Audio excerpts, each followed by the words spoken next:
Hi Angels! This is Reverse Quirks by the Angel Demon on AO3. Summary. In this Reverse Quirks AU, Class 1A students have quirks that are viewed as burdens or liabilities rather than strengths.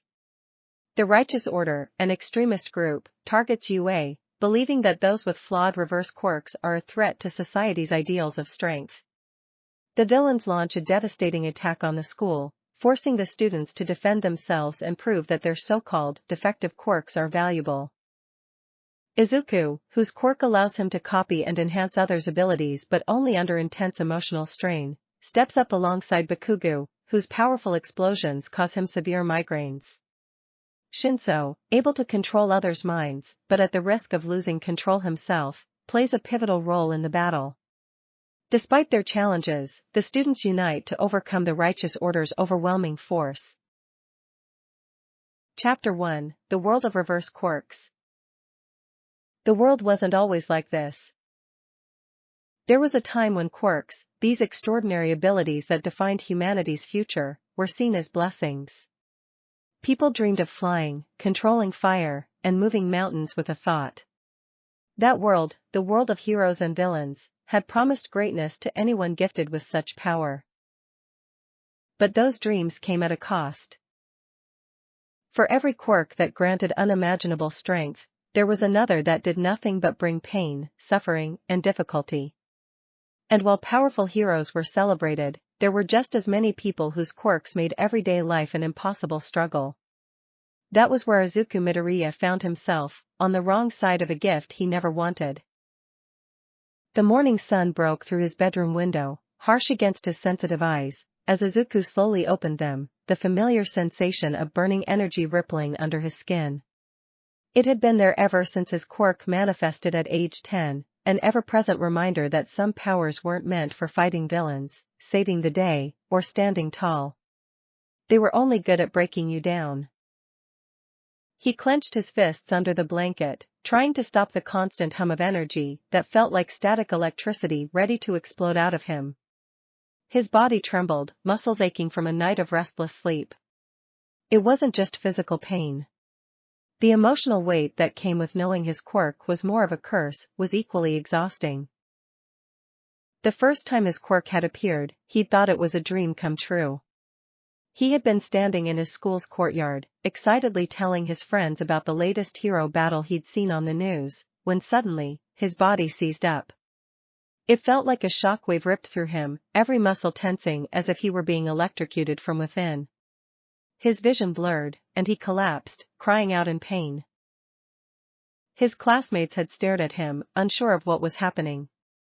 Some had thought it was cool, a quirk finally showing up. But it wasn't the kind of quirk that would help him become a hero. It was wild, uncontrollable, and most of all, painful.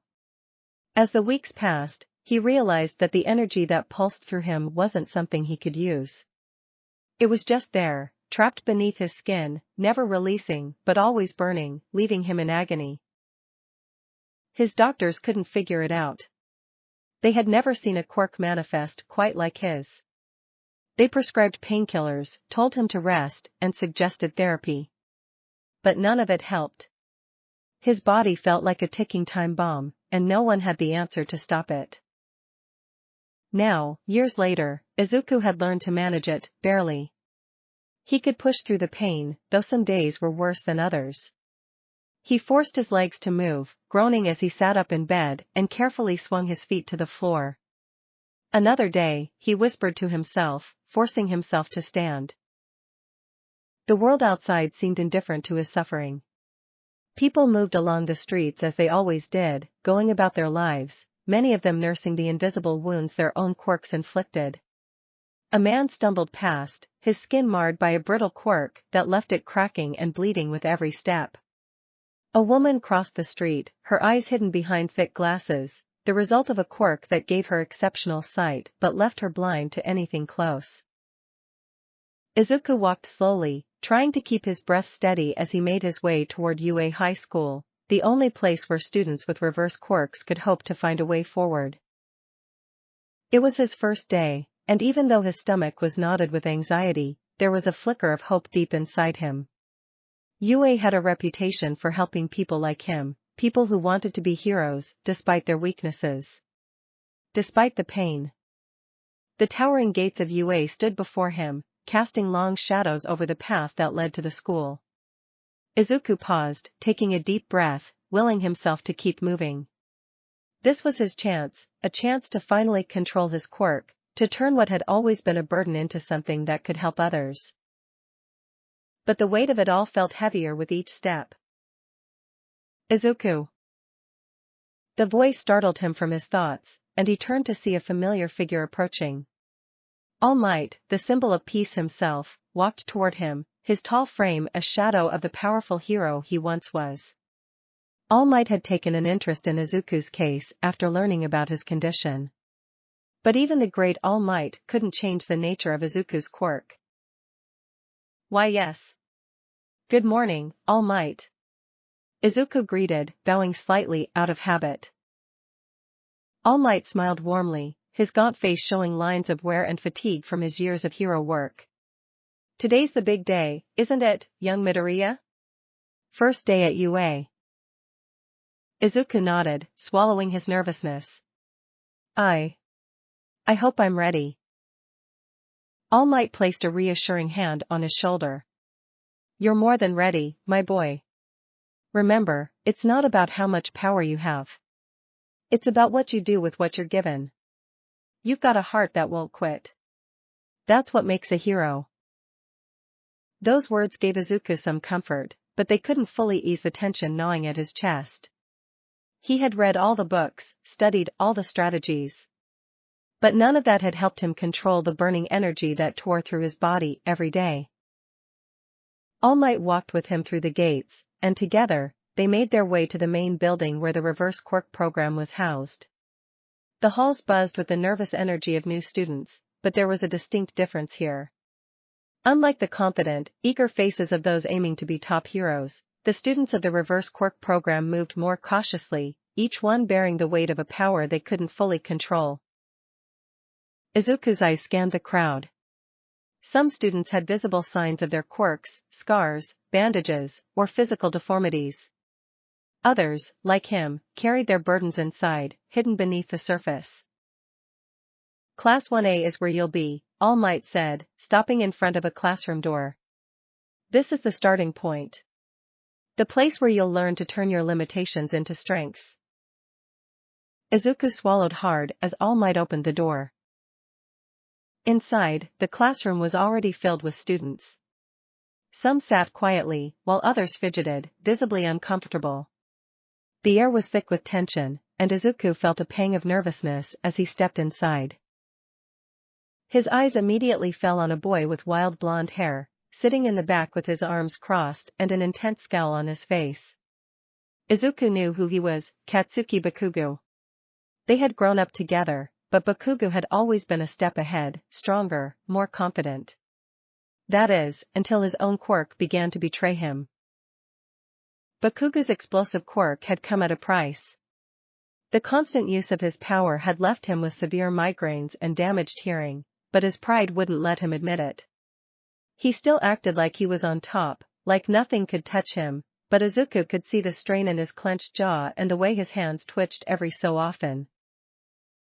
In another corner of the room sat Hitoshi Shinsou, the boy with the brainwashing quirk. His ability to control others' minds had made him a pariah among his peers, feared and avoided.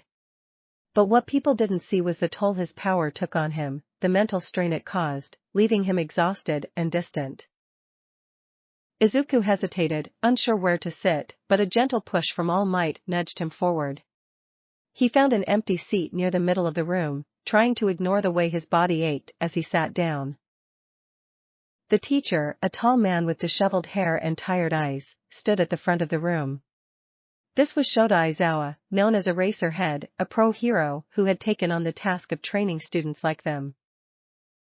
Welcome to UA's Reverse Quirk program, Aizawa said, his voice flat but commanding.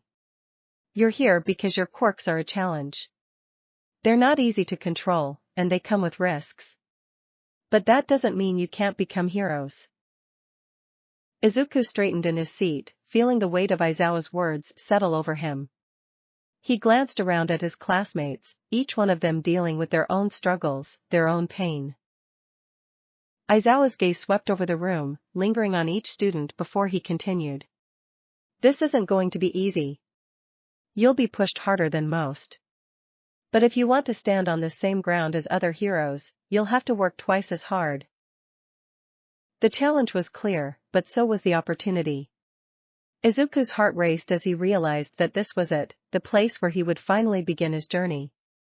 A journey not just to control his quirk, but to prove that even those with the hardest struggles could rise above. As Aizawa began outlining the program's structure, Izuku's mind raced.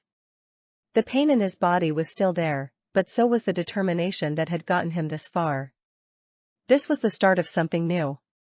Something bigger. He wasn't just going to survive. He was going to find a way to thrive. And maybe, just maybe, become a hero despite it all. Chapter 2, Personal Struggles and Bonds. The first day of training began with the biting chill of early morning cutting through the air. Izuku stood outside the UA training grounds, his breath visible as he exhaled. He tugged at his uniform jacket, trying to steady the quivering of his hands, not from the cold, but from the energy constantly surging beneath his skin. His muscles were already tense, and they hadn't even started. The Reverse Quirk program had a different curriculum from the regular hero course. Rather than focusing on combat or offense, the students here were trained to cope with and mitigate the negative effects of their quirks. It wasn't about mastering power. It was about surviving it. All right, gather round, Aizawa called, his voice as dry as the morning air. He stood in front of the group of students, his scarf billowing slightly in the wind. Today's exercise is simple. Demonstrate how you manage your quirk. Simple. Right. Izuku's heart pounded in his chest, the pressure in his body rising. There was nothing simple about what he had to do. Each movement felt like he was dragging his body through a field of electricity, every nerve firing at once. His energy surges were unpredictable, and the more he used his body, the worse it got.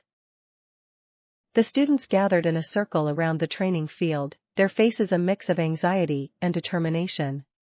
Some shifted uncomfortably, others avoided eye contact altogether. Izuku could feel their collective tension, as if everyone here was weighed down by invisible chains. Midoriya, Aizawa called, his gaze sharp but not unkind. You're up first. Izuku's heart skipped a beat. He swallowed, his mouth suddenly dry, and took a step forward.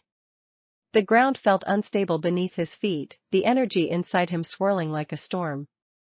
He stood in the center of the field, all eyes on him. Bakugou's sharp gaze bore into his back, while Shinsou watched with a detached curiosity. Just manage it, Izuku whispered to himself.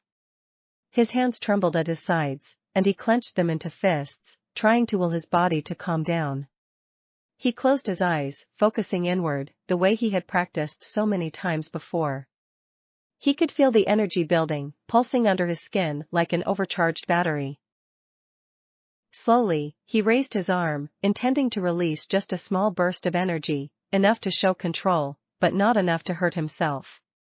But the moment he tried to direct the flow, the energy rebelled. His arm jerked, a sharp pain shooting through his shoulder as the energy exploded outward, a crackling sound filling the air.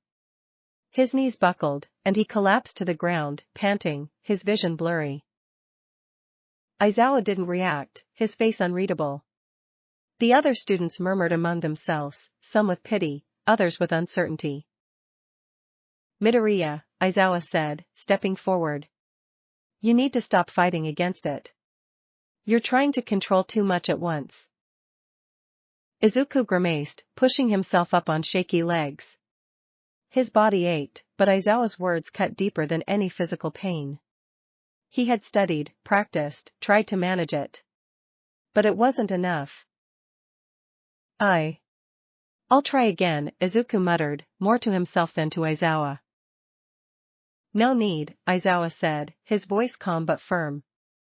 The point of this exercise is to understand your limits, not to push yourself until you break. Next.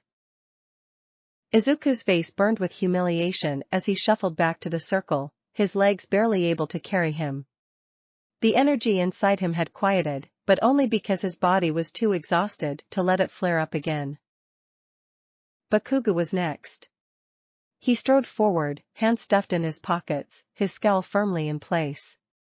His confidence was unshaken, at least outwardly, but Izuku noticed the subtle signs of strain. The slight twitch in his fingers. The way his jaw clenched tighter than usual. Bakugou's quirk, explosion, was one of the most destructive and powerful in their class. But it had come at a steep price. Years of overuse had left him with debilitating migraines and significant hearing loss. Even now, standing there with his hands in his pockets, Izuku knew Bakugou was fighting off the pounding in his head. With a quick, explosive movement, Bakugou raised his arm and let out a controlled blast of energy, the air around him crackling as the force dissipated into the open space. His face remained a mask of determination, but Izuku could see the slight wince in his eyes, the way his breathing hitched as if fighting through the pain. Good control, Aizawa said, his gaze flickering briefly toward Bakugou's face. But you're still overexerting yourself. Focus more on precision, less on force. Bakugou growled under his breath, annoyed but silent. He didn't argue, didn't try to push back, though Izuku knew it wasn't because he agreed with Aizawa. It was because Bakugou knew his limits all too well, and those limits were closing in on him. The next student to step forward was Shinsou. The boy with the brainwashing quirk stood with a calm demeanor, though Izuku knew it was more of a practiced detachment than anything else. Shinsou's quirk wasn't physically demanding in the same way as Bakugou's or Izuku's, but it came with its own set of challenges. Shinsou's brainwashing quirk allowed him to control anyone who responded to his voice, but the mental toll it took on him was significant. Prolonged use of his quirk left him exhausted, both mentally and emotionally, and his control was far from perfect. The more he used it, the more it drained him. Shinsou, Aizawa said, his tone softer than it had been with the others. Show us your quirk's range.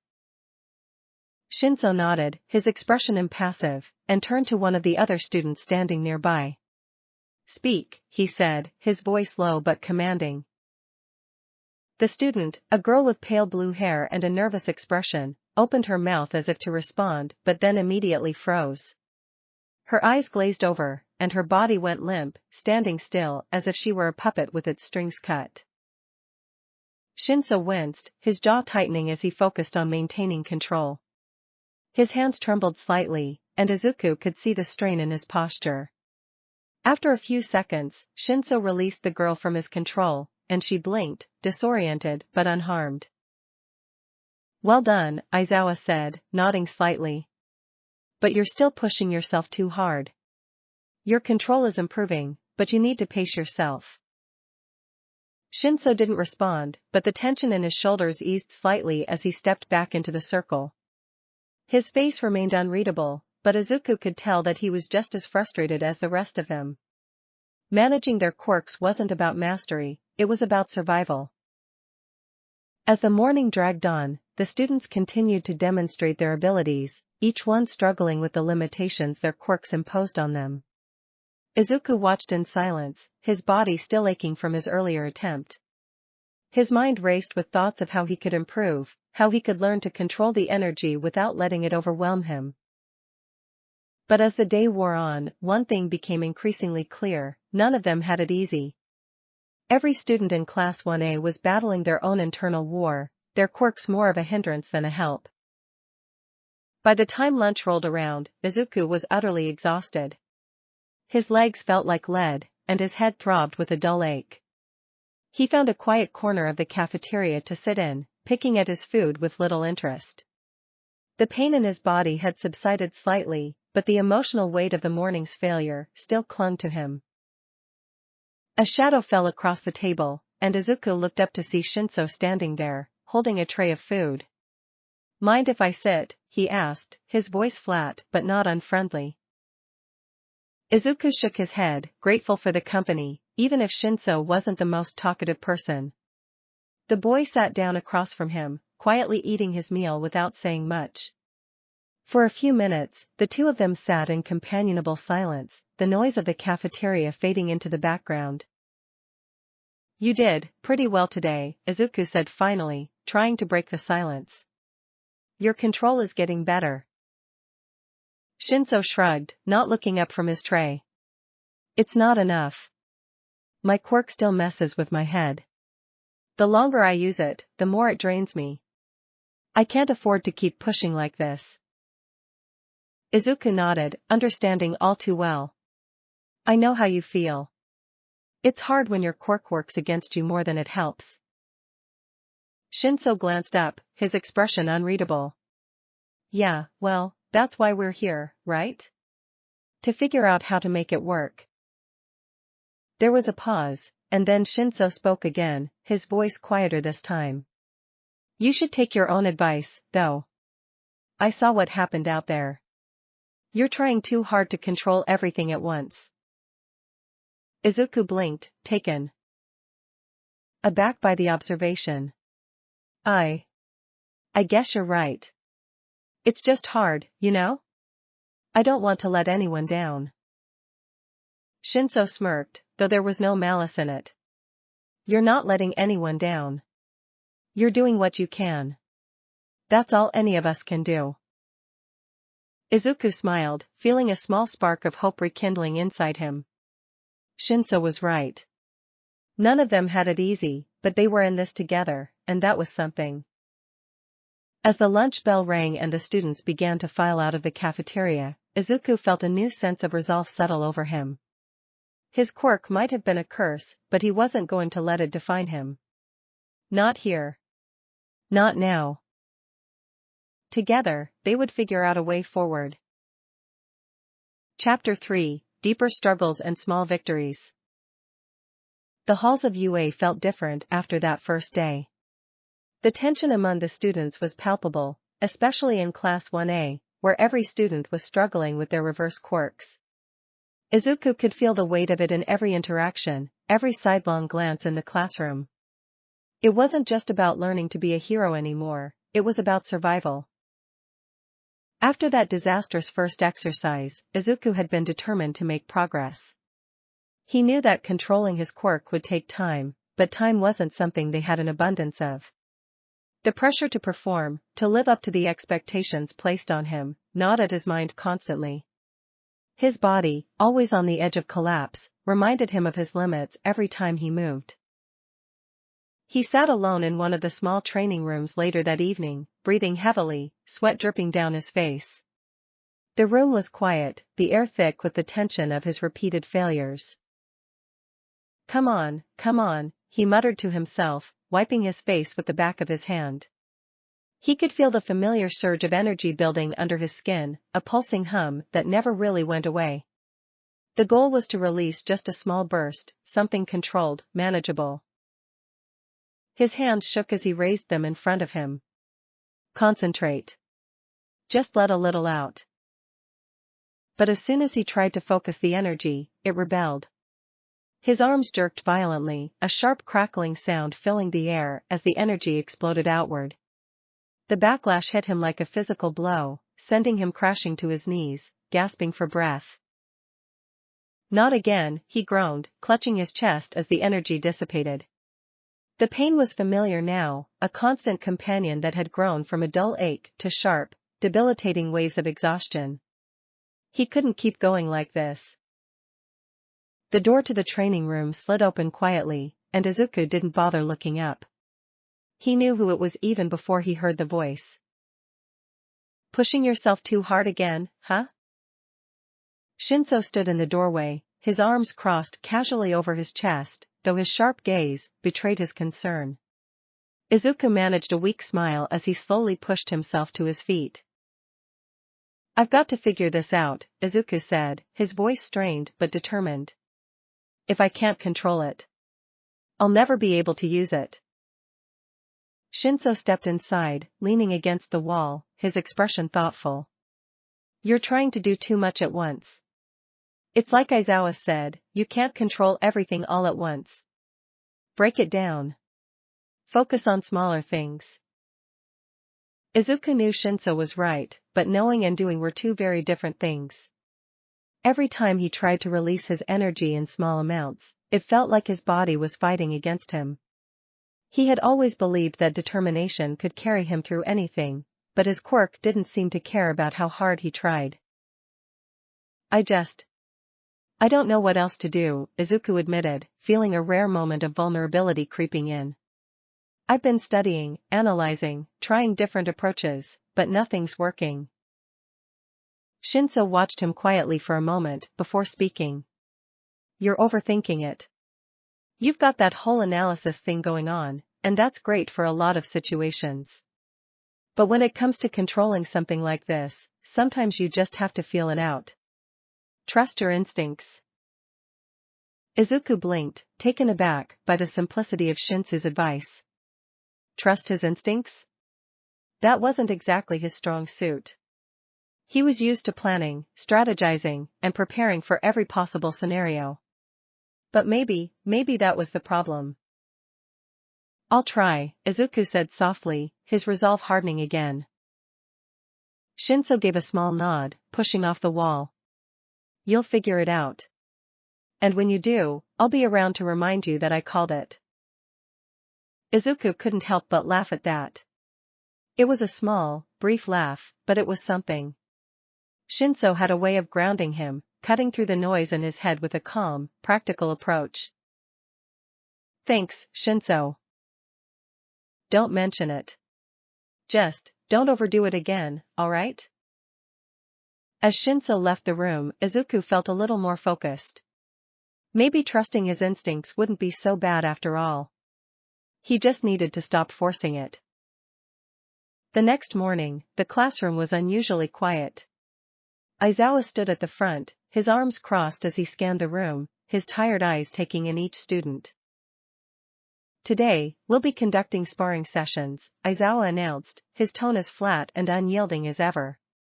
But the focus isn't on winning or losing. It's on control. Izuku felt his stomach drop at the word control. He wasn't sure if he could do this in front of the whole class. After the failed exercise on the first day, he wasn't eager to show everyone how badly he was still struggling. As Aizawa called for the first pair to step into the sparring ring, Izuku watched anxiously. Bakugou was up first, his scowl deepening as he faced his opponent, a boy named Kirishima, whose quirk allowed him to harden his body into an impenetrable shield. Go easy on each other, Aizawa warned. This is about precision, not brute force. Bakugou's eyes narrowed as he stepped forward, his body tense and rigid. Izuku could see the way his hands twitched, the way his jaw clenched against the pain he was undoubtedly feeling. The constant use of his explosive quirk had taken a toll on him, and the headaches were only getting worse. Kirishima charged, his body hardening as he moved, but Bakugou met him with a powerful explosion, the air crackling as the force collided with Kirishima's shielded body. The impact knocked Kirishima back a few steps, but Bakugou didn't let up. He followed through with another explosion, this one even stronger than the first. Bakugou, Aizawa said sharply. You're pushing too hard. But Bakugou either didn't hear or didn't care. He kept going, his eyes blazing with intensity as he unleashed another blast. Kirishima, now fully hardened, held his ground, but even he was starting to show signs of strain under the relentless assault. Bakugou! Aizawa barked, his tone more commanding now. Bakugou's next explosion was cut short as Aizawa activated his quirk, erasing Bakugou's powers momentarily. Bakugou stumbled back, panting, his face twisted in pain as he clutched his head. The migraine had hit him full force now, the overuse of his quirk taking its toll. I told you to focus on precision, not force, Aizawa said, his voice low but firm. You're only hurting yourself by pushing like this. Bakugou didn't respond. His hands were clenched into fists, his whole body shaking with frustration. Izuku watched from the sidelines, his heart heavy with sympathy. He knew Bakugou's pride wouldn't let him admit it, but the strain was getting worse. Every time Bakugou pushed himself like this, he was walking closer to the edge. As Bakugou limped back to his place in the circle, Izawa turned his attention to Izuku. Midoriya, you're up. Izuku's stomach twisted with nerves as he stepped into the ring. His opponent was a girl named Uraraka, whose quirk allowed her to manipulate gravity. Normally, a fight between them would have been interesting, Izuku's energy bursts against Uraraka's gravity-defying techniques. But right now, Izuku wasn't sure he could even manage a single controlled burst without collapsing. Remember what we're focusing on, Izawa said. Control. Izuku nodded, his throat tight. He could feel the energy pulsing under his skin again, begging to be released. But this time, he wasn't going to overthink it. He was going to trust his instincts. The sparring match began, and Uraraka immediately activated her quirk, lightening the objects around them to make them float. Izuku watched carefully, his heart pounding as he tried to gauge the right moment to strike.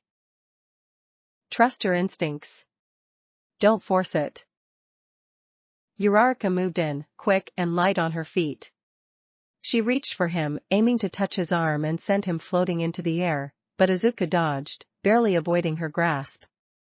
The energy inside him surged, and for a split second, he hesitated. Then, he let it go. A small burst of energy crackled from his hand, just enough to push Uraraka back without overwhelming him. His body trembled from the effort, but it was manageable, just barely. He stumbled back, gasping for breath, but he was still standing. Aizawa's eyes flickered with approval as he watched from the sidelines. Good. Keep it up. Encouraged by the small victory, Izuku tried again. This time, the burst was a little stronger, a little more controlled. Uraraka dodged, her movements fluid and graceful, but Izuku was starting to find his rhythm. He wasn't fighting against the energy anymore, he was working with it. The sparring match ended shortly after, with neither of them coming out as a clear victor, but Izuku didn't care about winning. For the first time since his quirk had manifested, he had managed to control it, even if only for a few moments. As he stepped out of the ring, his legs shaky but his heart light, Shinsou caught his eye from across the room and gave him a small nod. It wasn't much, but it was enough. Izuku had taken the first step, and that small victory felt bigger than anything else right now.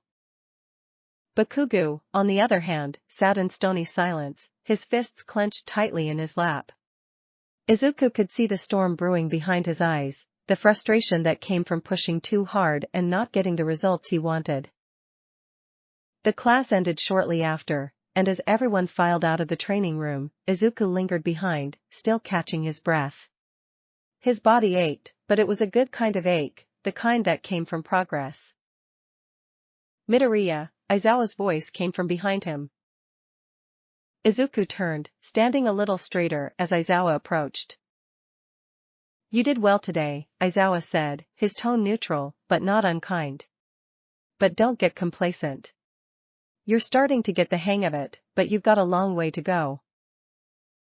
Izuku nodded, a small smile tugging at his lips. I understand. Thank you, sensei.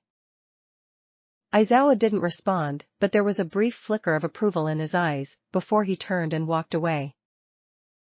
Izuku left the training room with a new sense of purpose.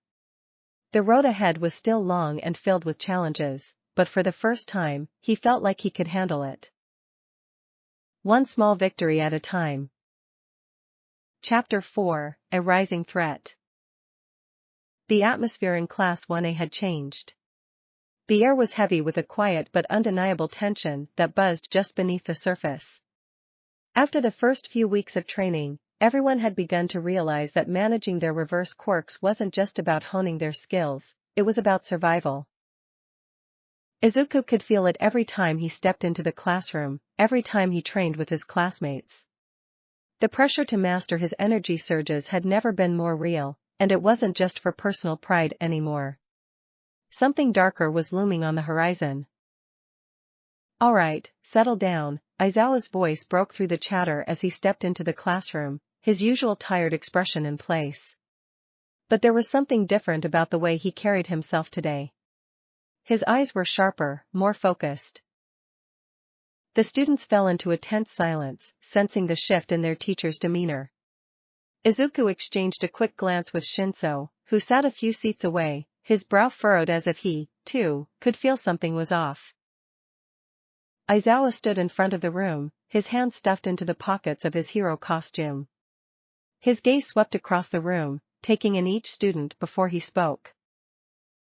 "There's been a development," Aizawa said, his voice low but commanding. "A group of villains has emerged with a specific goal, targeting those with reverse quirks." The room went deathly still. Izuku's heart skipped a beat as he sat up straighter in his seat, his mind racing. Villains targeting reverse quirk users?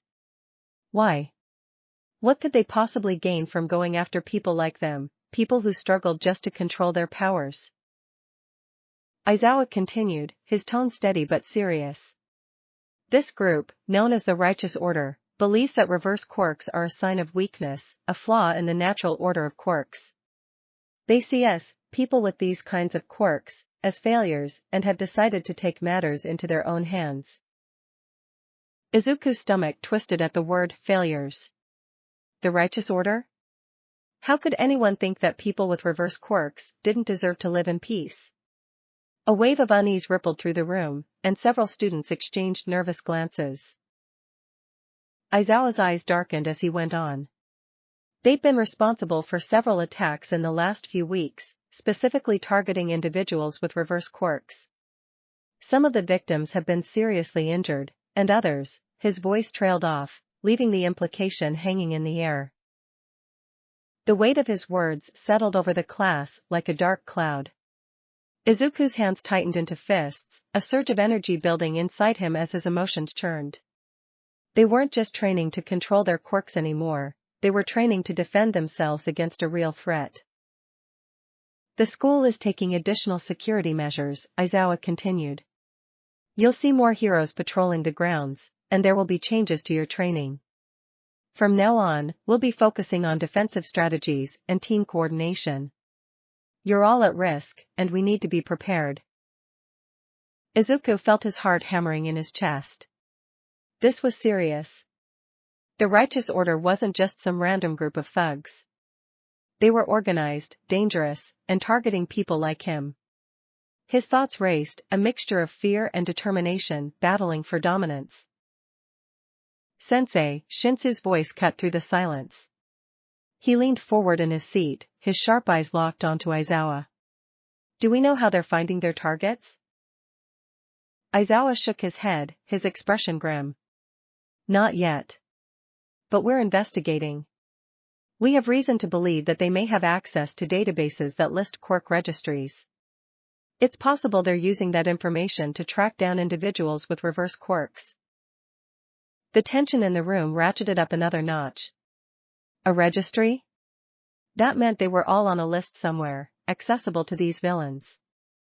Izuku's mind raced even faster. If the villains knew about them, it was only a matter of time before they came for someone at UA. For the rest of the class, the usual routine of lectures and discussions felt muted, overshadowed by the looming threat of the Righteous Order. Izuku couldn't focus, his thoughts swirling with possibilities. How would they defend themselves? How could they prepare for an attack from a group like that?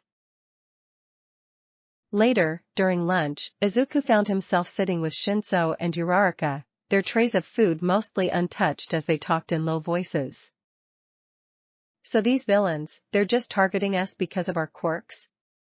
Uraraka asked, her expression troubled. "That's so wrong."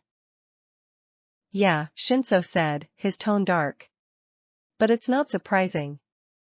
There's always going to be someone who thinks they can decide who deserves to exist and who doesn't." Izuku nodded, his mind still racing. "We'll have to be ready. They could come for any of us at any time." Shinsou leaned back in his seat, crossing his arms. "You're right. Which means we need to start thinking tactically.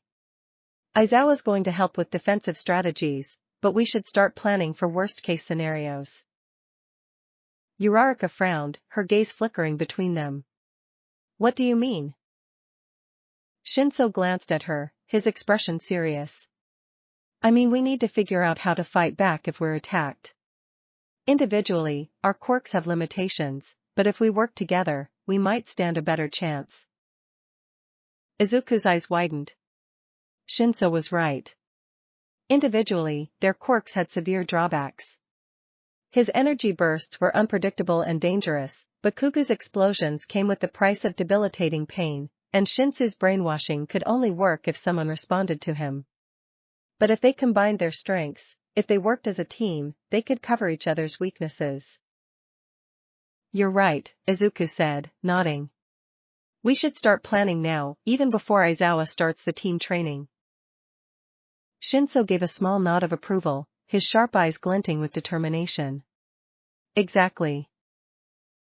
As they continued to discuss strategies, Izuku couldn't help but feel a small surge of hope amid the growing threat.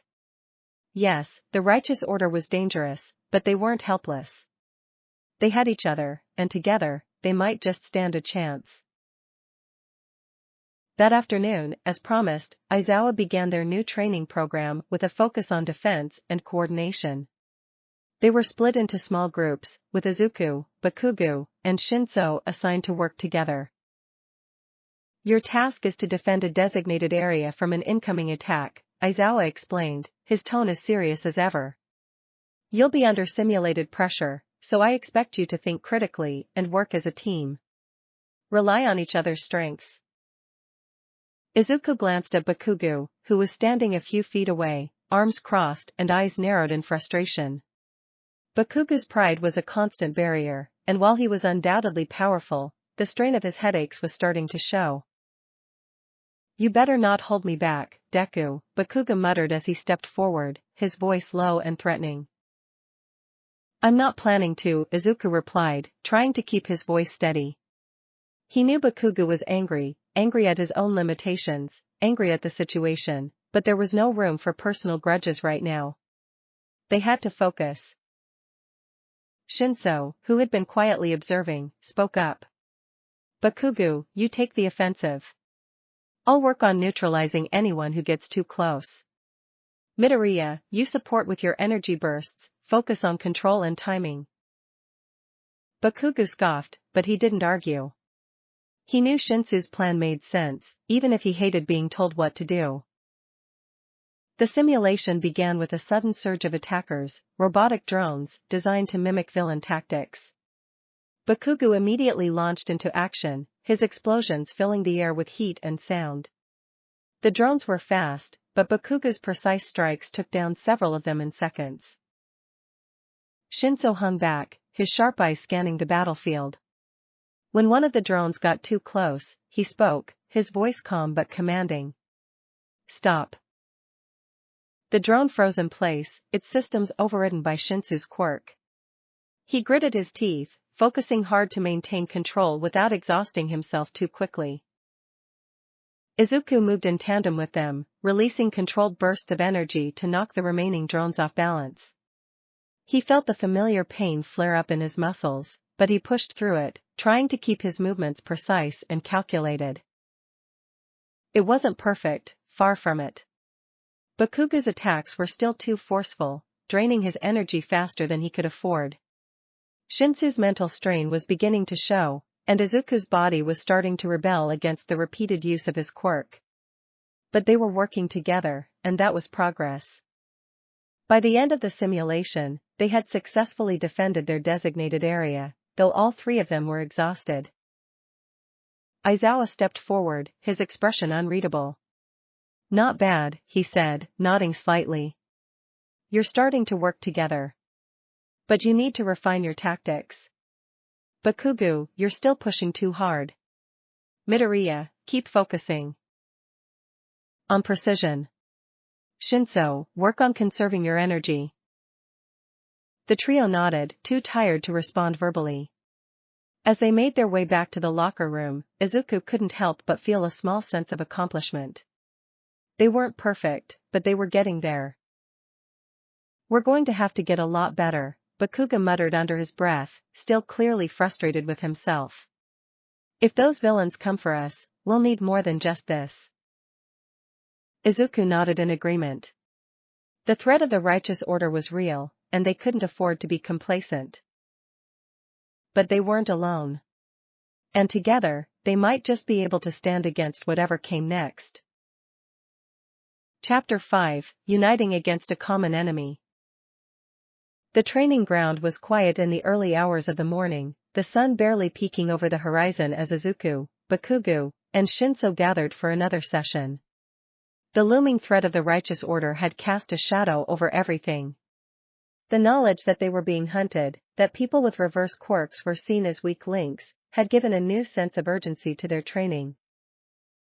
Izuku felt the weight of it pressing down on him as they stood in the wide open space. The memory of their last simulation was still fresh, Bakugou pushing himself too hard, Shinsou struggling with the mental toll of his quirk, and Izuku barely able to keep his energy surges in check. They had defended their area successfully, but it was clear they weren't ready for what was coming. "I don't see the point in all this," Bakugou muttered, his arms crossed as he scowled at the ground. His face was pale, the strain of his constant headaches visible in the tightness of his expression. "We're wasting time with all this team crap." Izuku glanced at him, understanding Bakugou's frustration but knowing better than to engage directly with his anger. "We need to learn to work together," he said quietly. "The righteous order is going after people like us. We won't survive if we don't rely on each other." Bakugou's eyes flashed, his scowl deepening. "I don't need anyone. I can handle whatever they throw at me." Shinsou, who had been standing silently beside them, finally spoke up. "You can't keep going like this, Bakugou. You're going to burn yourself out before we even get the chance to fight the real enemy." Bakugou opened his mouth to argue, but Shinsou's calm, unflinching gaze stopped him. There was no challenge in Shinsou's voice, only a cold practicality that made it hard to refute. Bakugou gritted his teeth, the tension between them palpable, but he didn't respond. Izawa appeared on the field, his familiar tired expression giving nothing away as he approached the group. "Today's exercise is different," he said without preamble. "We're moving beyond defense. Your objective is to infiltrate a hostile zone and secure an asset. You'll need to work together, there won't be time for individual heroics." Bakugou let out a low growl of frustration, but he didn't say anything. Izawa's sharp gaze flickered toward him for a brief moment before he continued. "You'll face resistance," Izawa said. "But the point isn't to defeat every enemy. It's to think strategically and complete the mission. Use your quirks to complement each other. This isn't just about fighting, it's about survival." Izuku swallowed hard, his nerves tightening at the thought of facing simulated enemies again. The weight of responsibility pressed down on him. If they failed here, what hope did they have against real villains? He glanced at Shinsou, who gave him a small nod of reassurance, and then at Bakugou, whose fists were clenched at his sides. Izawa gestured toward the entrance of the training area. "Your mission begins now." The simulated battlefield was a maze of rubble and towering structures, the air thick with tension as the trio moved cautiously through the broken landscape. The area had been designed to mimic a war zone, with hidden enemies waiting to ambush them at any moment. Bakugou took the lead, his body tense and ready to strike at the first sign of movement. Shinsou hung back, his eyes scanning the surroundings for threats, while Izuku stayed close, trying to keep his energy surges under control. The memory of his small victory during the last session gave him a shred of confidence, but he knew this exercise would push them even harder. "Remember," Shinsou said quietly, his voice carrying just enough to reach Bakugou, "we need to work together. Don't try to take them all out yourself." Bakugou didn't respond, but Izuku could see the tension in his shoulders. He was holding back, but for how long? Suddenly, a flash of movement caught Izuku's eye.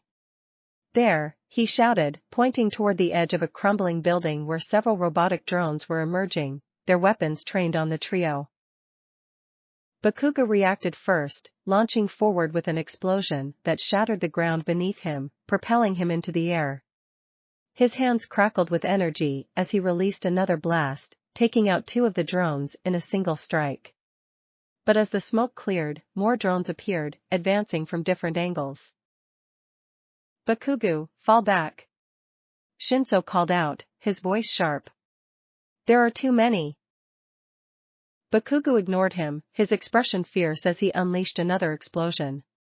The force of the blast was enough to destroy the nearest drones, but the effort left him staggering, his hand pressed to his temple as a wave of pain hit him. Izuku cursed under his breath, watching Bakugou push himself past his limits again. "Shinsou, cover me," he called out, rushing forward to support Bakugou. He felt the familiar surge of energy building under his skin, the pressure mounting as he prepared to release it. Shinsou nodded, stepping in to intercept the drones that were closing in on Bakugou's flank. His voice rang out, commanding and steady. "Stop."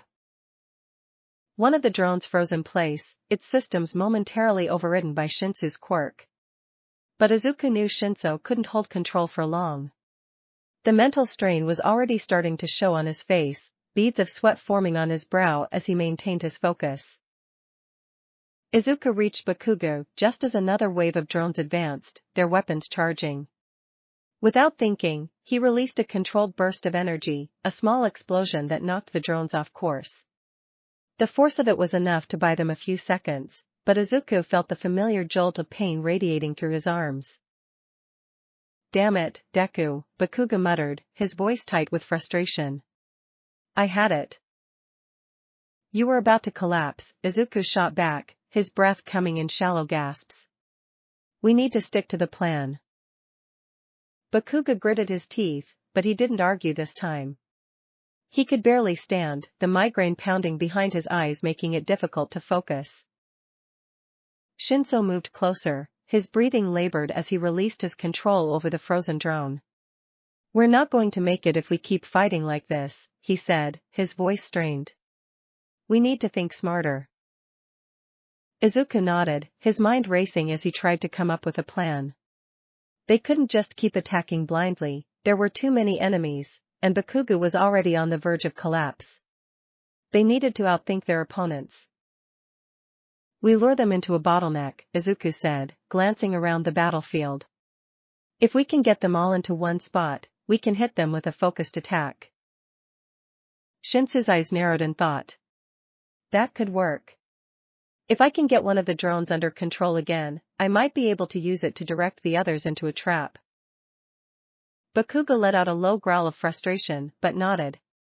"Fine. But we do this fast." The trio moved quickly, falling back to a narrow alleyway, between 2 crumbling buildings. Izuku could feel the adrenaline coursing through his veins as they positioned themselves, waiting for the drones to follow. Shinsou took a deep breath, stepping forward as the drones closed in. His voice was steady, though Izuku could see the exhaustion in his eyes. "Stop." One of the drones hesitated, its systems faltering under the influence of Shinsou's quirk. Slowly, it turned, leading the others down the narrow path toward the waiting ambush. "Now!" Izuku shouted. Bakugou released a controlled explosion, the blast tearing through the alleyway and obliterating the cluster of drones in a single strike. The force of the attack sent debris flying, and for a moment, Izuku thought they might have overdone it. But as the smoke cleared, the battlefield was quiet. The drones were gone. They had done it. Bakugou collapsed to one knee, his hand pressed to his temple as the migraine finally caught up to him. Shinsou leaned against the wall, his face pale with exhaustion. Izuku stood in the middle of the rubble, his body trembling from the effort but filled with a sense of relief. "We did it," he said, his voice barely above a whisper. Bakugou let out a low grunt, still clutching his head. "Barely." Shinsou gave a tired smile. "But we did it." Aizawa appeared from the shadows, his expression as unreadable as ever. He surveyed the battlefield, taking in the destruction before nodding slightly. "You're starting to think more strategically," he said, his voice calm. "That's progress." Izuku felt a surge of pride at Aizawa's words, but he knew they still had a long way to go. The simulation had been tough, but the real threat was still out there, the righteous order, lurking in the shadows, waiting for the right moment to strike. As they made their way back to the locker room, the weight of that knowledge settled over them once again. The simulation had been a success, but it was only a small victory in the face of the larger battle that was coming. Bakugou, still clutching his head, muttered under his breath. "We're gonna need more than just teamwork to survive when those bastards come for us." Izuku nodded silently, the gravity of the situation sinking in. The righteous order was coming. And they needed to be ready. Chapter 6, First Encounter with the Villains. The weather was deceptively calm that afternoon. The sky stretched wide and blue above the city as Class 1A made their way through the urban streets on a supervised training mission. It was meant to be a simple exercise, designed to help them acclimate to real-world environments while working together in small teams. Izuku, Bakugou, and Shinsou were grouped together again, moving through the busy streets alongside their classmates and pro-heroes who kept a watchful eye on them from a distance. But something felt off. Izuku couldn't shake the feeling that they were being watched. It was subtle, a tingle at the back of his neck, a sense of unease that made his skin prickle with the familiar buildup of energy. He glanced at Shinsou, who seemed just as alert, his sharp eyes scanning the crowd. Bakugou, as usual, walked ahead of them, his hands stuffed into his pockets, though Izuku could see the tension in his posture. "Keep your guard up," Shinsou said quietly, his voice low enough that only Izuku could hear. "I don't like this." Izuku nodded, feeling the same apprehension. The righteous order had been quiet for the past few weeks, too quiet. Ever since Aizawa had warned them about the group targeting reverse quirk users, the atmosphere at UA had been tense, but no one had seen any sign of the villains. Until now. Suddenly, the air around them shifted, a ripple of unease spreading through the crowd. Izuku's heart skipped a beat as he turned, his eyes narrowing. He caught sight of a figure moving through the crowd, too quickly, too deliberately. "There," he shouted, pointing toward the figure. Bakugou's head snapped up, and without hesitation, he sprang into action, launching himself forward with an explosion that sent him flying into the air. The crowd scattered as Bakugou's quirk crackled to life, his usual aggressive force turning heads in every direction. "Bakugou, wait!" Shinsou called, but Bakugou was already gone, his focus locked on the figure Izuku had pointed out. Izuku's heart raced as he and Shinsou pushed through the crowd, following Bakugou's path of destruction. The figure, clad in dark clothing and a mask, darted into a nearby alleyway, disappearing into the shadows. It was happening. The righteous order was here. They reached the alley just in time to see Bakugou land, his hands crackling with energy as he faced off against the masked figure. The villains stood at the far end of the alley, their posture calm and unbothered, despite Bakugou's explosive entrance. "Come out and fight me, you coward!" Bakugou shouted, his voice echoing off the brick walls. But the villain didn't move. Instead, they raised one hand, and the air around them shimmered with a strange energy. Izuku's eyes widened as he recognized the sensation, a quirk. But it wasn't one he was familiar with. Whatever it was, it felt wrong, like a distortion in the air, warping the space around them. Shinsou stepped forward, his voice steady, despite the tension in the air.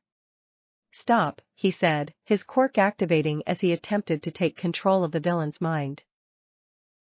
For a moment, the villain froze, their body stiffening as if Shinsou's quirk had taken hold. But then, to Izuku's horror, they laughed, a low, mocking sound that sent a chill down his spine. The villain's body relaxed, and they turned toward Shinsou, their eyes gleaming behind the mask. "You think that'll work on me?" the villain sneered. "Your quirk isn't going to save you this time, kid." Before Shinsou could react, the villain's quirk activated again, and the alleyway seemed to twist around them.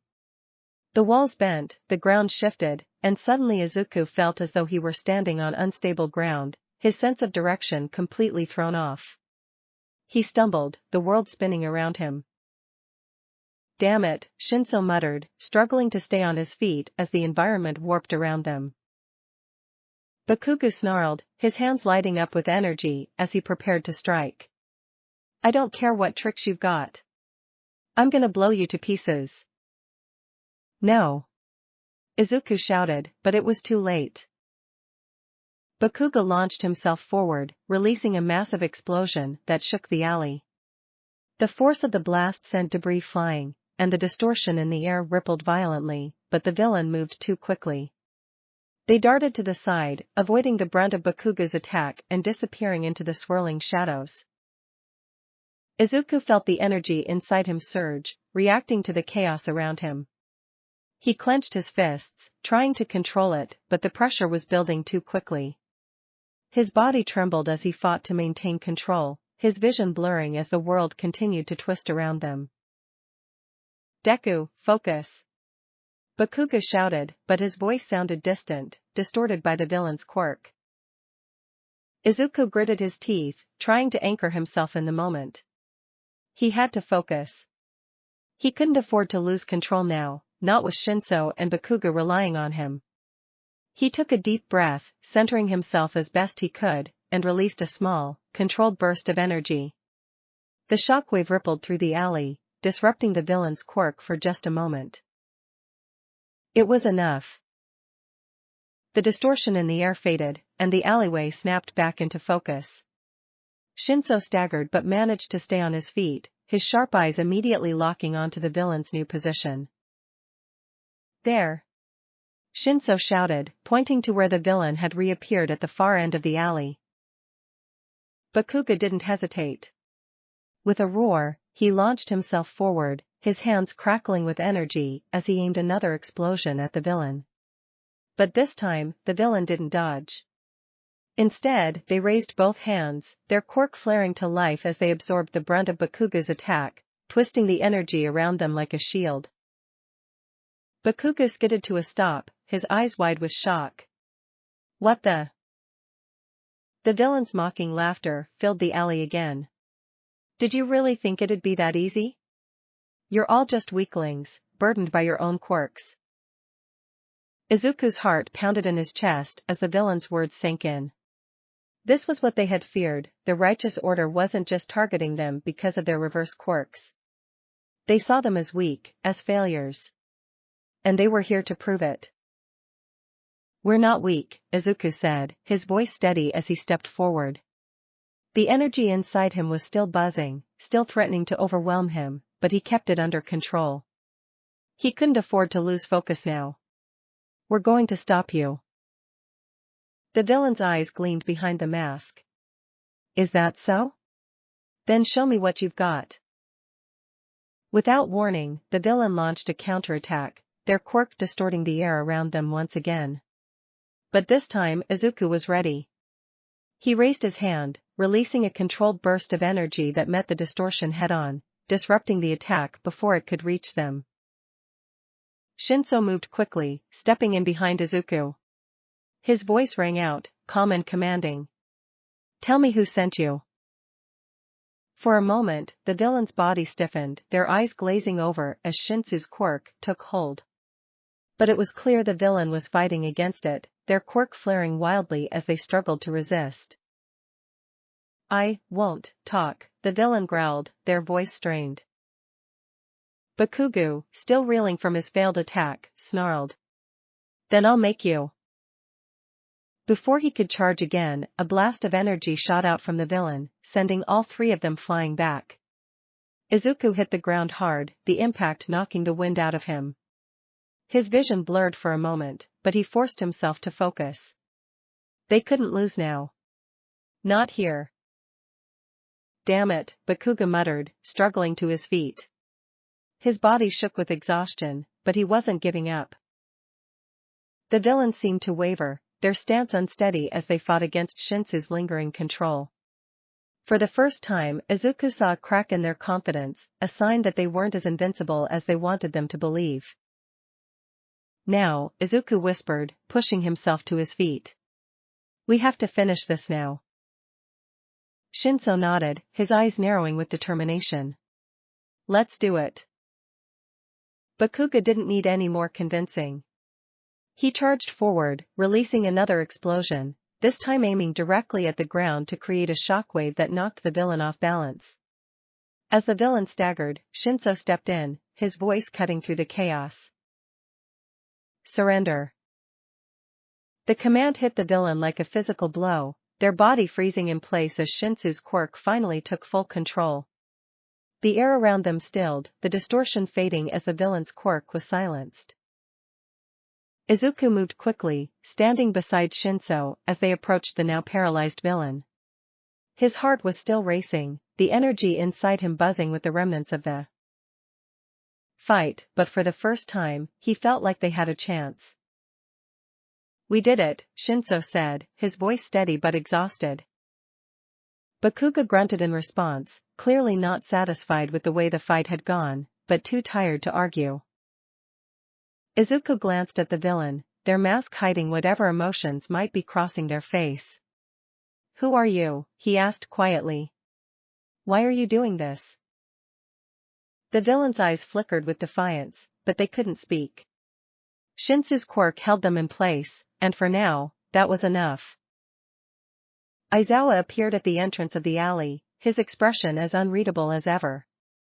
He surveyed the scene, taking in the destruction, the subdued villain, and the exhausted students. You handled yourselves well, Aizawa said calmly, his gaze lingering on each of them. But this is just the beginning. The righteous order won't stop here. Izuku's chest tightened at the words. The fight had been brutal, but they had managed to win, just barely. And Aizawa was right. This wasn't the end.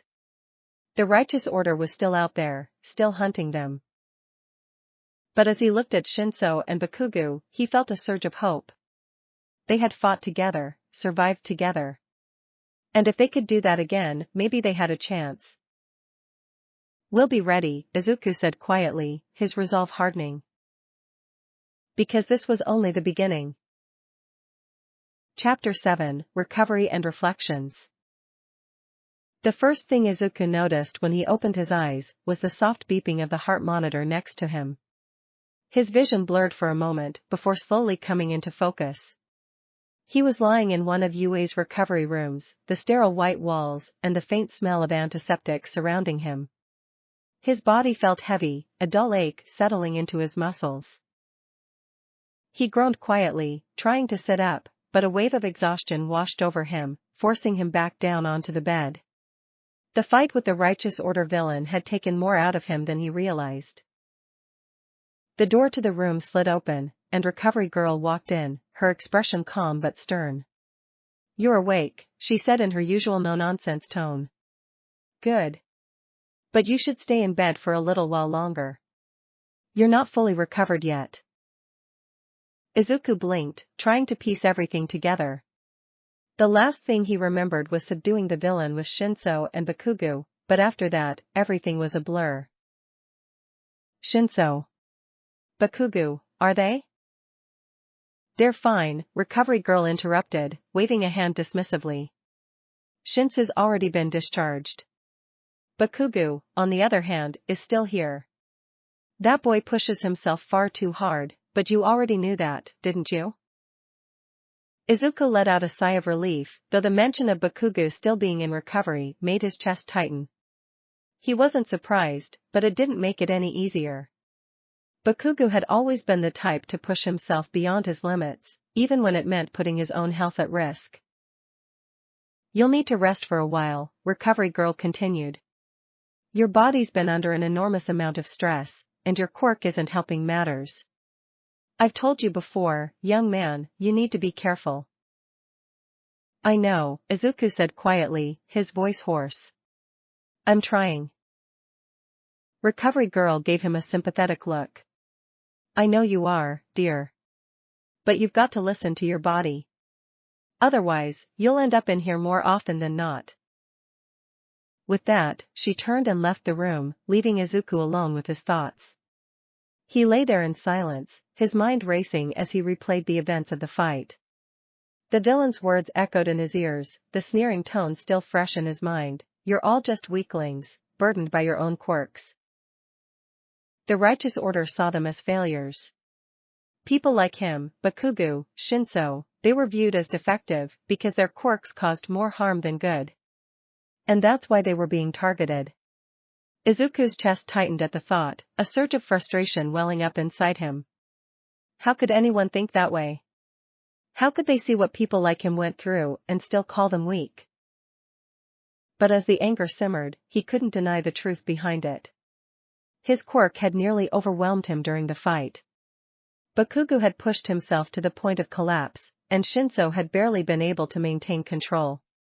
They had survived, yes, but just barely. We're not weak, Izuku whispered to himself, though the words felt hollow. They had fought together, survived together, but they weren't strong enough yet. Not for what was coming. Later that day, after Recovery Girl cleared him to leave, Izuku made his way to the recovery wing where Bakugou was still being treated. His legs felt shaky as he walked, his body still protesting every movement, but he needed to see Bakugou. He needed to talk to him. When he reached the room, he found Bakugou sitting up in bed, glaring at nothing in particular, his arms crossed tightly over his chest. His usual scowl was firmly in place, but there was an unmistakable exhaustion in his eyes. Bakugou, Izuku said quietly as he stepped into the room. Bakugou's glare shifted toward him, his eyes narrowing slightly. What do you want, Deku? Izuku hesitated for a moment, unsure of what to say. Bakugou had always been difficult to talk to, especially when it came to anything resembling vulnerability. But after what they'd been through, Izuku couldn't just leave things unsaid. I wanted to check on you, Izuku said, his voice careful. You were pretty hurt out there. Bakugou's scowl deepened, his hands tightening into fists. I don't need you to check on me, Deku. I'm fine. You're not fine, Izuku said, surprising even himself with the firmness in his voice. You push yourself too hard, and you know it. For a moment, Bakugou said nothing, his jaw clenched tight as if he were fighting back a response. The silence stretched between them, heavy and uncomfortable. Then, finally, Bakugou let out a low growl, his fists relaxing slightly. Yeah, well. I can handle it, he muttered, his voice rough. Izuku shook his head, stepping closer to the bed. You don't have to handle it alone. None of us do. That's why we're a team. Bakugou's glare softened, just barely, but he didn't say anything in response. Izuku knew Bakugou wouldn't admit it, but the strain was starting to show. The headaches, the exhaustion, it was all catching up to him. And if he kept pushing himself like this, something was going to break. You can rely on us, you know, Izuku said quietly. On me. On Shinsou. We're in this together. Bakugou's eyes flickered, the briefest flash of something unreadable crossing his face, before he quickly looked away. TCH whatever. Izuku smiled softly, understanding that this was probably the closest thing to an agreement he was going to get from Bakugou. It wasn't much, but it was a start. A few days later, the class gathered for a debriefing session with Aizawa in the main training hall. The events of the recent fight had shaken everyone, and it was clear that the threat of the righteous order was still looming over them. Izuku could feel the tension in the room as he took his seat next to Shinsou, who looked just as worn out as the rest of them. Aizawa stood at the front of the room, his arms crossed as he addressed the class. You all handled yourselves well during the recent attack, he said, his voice calm but serious. But make no mistake, the righteous order is not done. This was just the beginning. Izuku's heart sank at the words, his stomach churning with unease. He had known this wasn't over, but hearing Aizawa confirm it made the reality of the situation hit even harder. The villains you encountered were only a small part of the group, Aizawa continued. Their goal is to destabilize society by targeting those with reverse quirks, and they will stop at nothing to achieve that. Which means we have to be ready.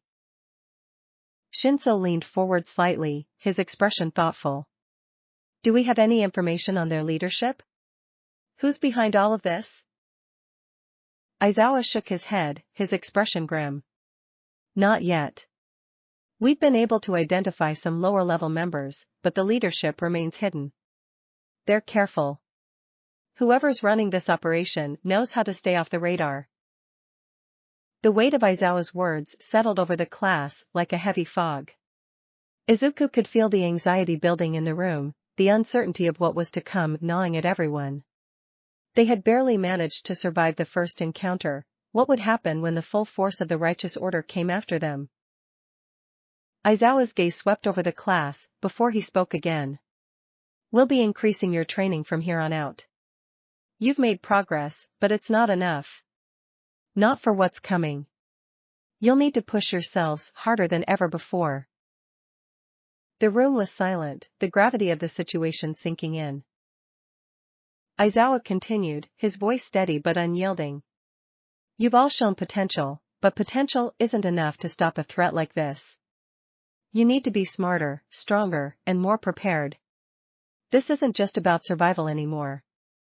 It's about stopping them before they can do any more damage. Izuku's heart pounded in his chest, the weight of the responsibility pressing down on him. He glanced at Shinsou, who met his gaze with a look of quiet determination. They had come this far together, and they would keep going, no matter what it took. Later, as the students filed out of the hall, Shinsou lingered behind with Izuku. The tension between them had shifted since the fight. There was a new understanding, a shared sense of purpose that hadn't been there before. We're going to have to push ourselves harder, Shinsou said, his voice low as they walked through the empty hallways. Aizawa's right. We're not ready yet. Izuku nodded, his thoughts heavy. Yeah. We have to be ready. We don't have a choice. Shinsou glanced at him, his eyes sharp with a quiet intensity. You've made progress with your quirk, Midoriya. But you need to stop holding back. If you're going to survive this, you have to stop being afraid of what you can do. Izuku blinked, surprised by Shinsou's words. He hadn't realized how much his fear of losing control had been holding him back, but now that Shinsou had said it, it was impossible to ignore. I know, Izuku admitted, his voice soft. I don't want to hurt anyone. Shinsou's expression softened slightly. I get that. But if you don't push yourself, you're going to end up hurt anyway. We all are. Izuku nodded, understanding the truth in Shinsou's words. He couldn't afford to hold back anymore. The stakes were too high. The righteous order wasn't going to stop, and if they weren't ready, they would be the next victims. We'll get through this, Izuku said quietly, his resolve hardening. We have to. Shinsou nodded in agreement, his gaze steady. Yeah. We will. Together, they walked through the halls of UA, the weight of the upcoming battle pressing down on them, but their determination growing with each step. Because this fight was far from over. Chapter 8, Facing Their Fears. The training hall was silent, save for the quiet shuffle of feet and the steady hum of breathing. Aizawa had called for an early morning session, and even though the students of Class 1A were exhausted from their recent battles, they knew there was no time to rest. The looming threat of the righteous order hung over them like a storm cloud, and Aizawa was determined to push them to their limits. Izuku stood at the far end of the hall, his fists clenched tightly at his sides as he stared at the training dummy in front of him. His muscles ached from the previous day's exercises, but the tension inside him had nothing to do with physical exhaustion. It was the pressure to control his quirk, pressure to get stronger, pressure to stop being afraid of what he could do. You're holding back, Midoriya. Aizawa's voice cut through the silence, steady and unyielding. He stood a few feet away, his sharp eyes fixed on Izuku, watching his every move. Izuku swallowed hard, the familiar weight of expectation pressing down on his shoulders. Aizawa wasn't wrong, he was holding back. He had been ever since his quirk had manifested. The fear of losing control, of accidentally hurting someone, had always been in the back of his mind, and it was stopping him from reaching his full potential. But if he didn't push himself now, he knew he wouldn't survive what was coming. "I know," Izuku said quietly, his voice barely above a whisper. "I'm trying." Aizawa crossed his arms, his expression unreadable. "Trying isn't enough. Not anymore. If you're going to protect yourself and your classmates, you need to stop holding back. You need to trust your instincts." Izuku's chest tightened at the words. Trust his instincts? That had always been the hardest part for him. He was so used to analyzing everything, breaking down every move, every possibility. But when it came to his quirk, that approach wasn't working. He needed to feel it, to let go of the fear that had been holding him back for so long. Again, Aizawa said, his voice firm. Focus on precision. Release the energy in small, controlled bursts. Izuku nodded, taking a deep breath as he prepared to try again. He could feel the energy building under his skin, buzzing with a familiar intensity that made his muscles tense. He raised his hand, aiming at the training dummy in front of him, and released a small burst of energy. The force of the explosion was controlled, but the strain was still there, the pressure of keeping it in check weighing on him. Aizawa watched, his expression unchanged. Better. But you're still holding back. Izuku's shoulders sagged slightly, frustration bubbling up inside him. He knew Aizawa was right, he could feel it too. He was still afraid, still hesitant to let go completely. But he couldn't afford to be any more. Not with the righteous order closing in. Not with his friends depending on him. You're afraid of losing control, Aizawa said, his voice softer this time. But you can't afford to let that fear stop you. Not anymore. Izuku looked down at his hands, his mind racing. Aizawa's words echoed in his head, and for the first time, he allowed himself to truly acknowledge the fear that had been haunting him since the day his quirk had appeared.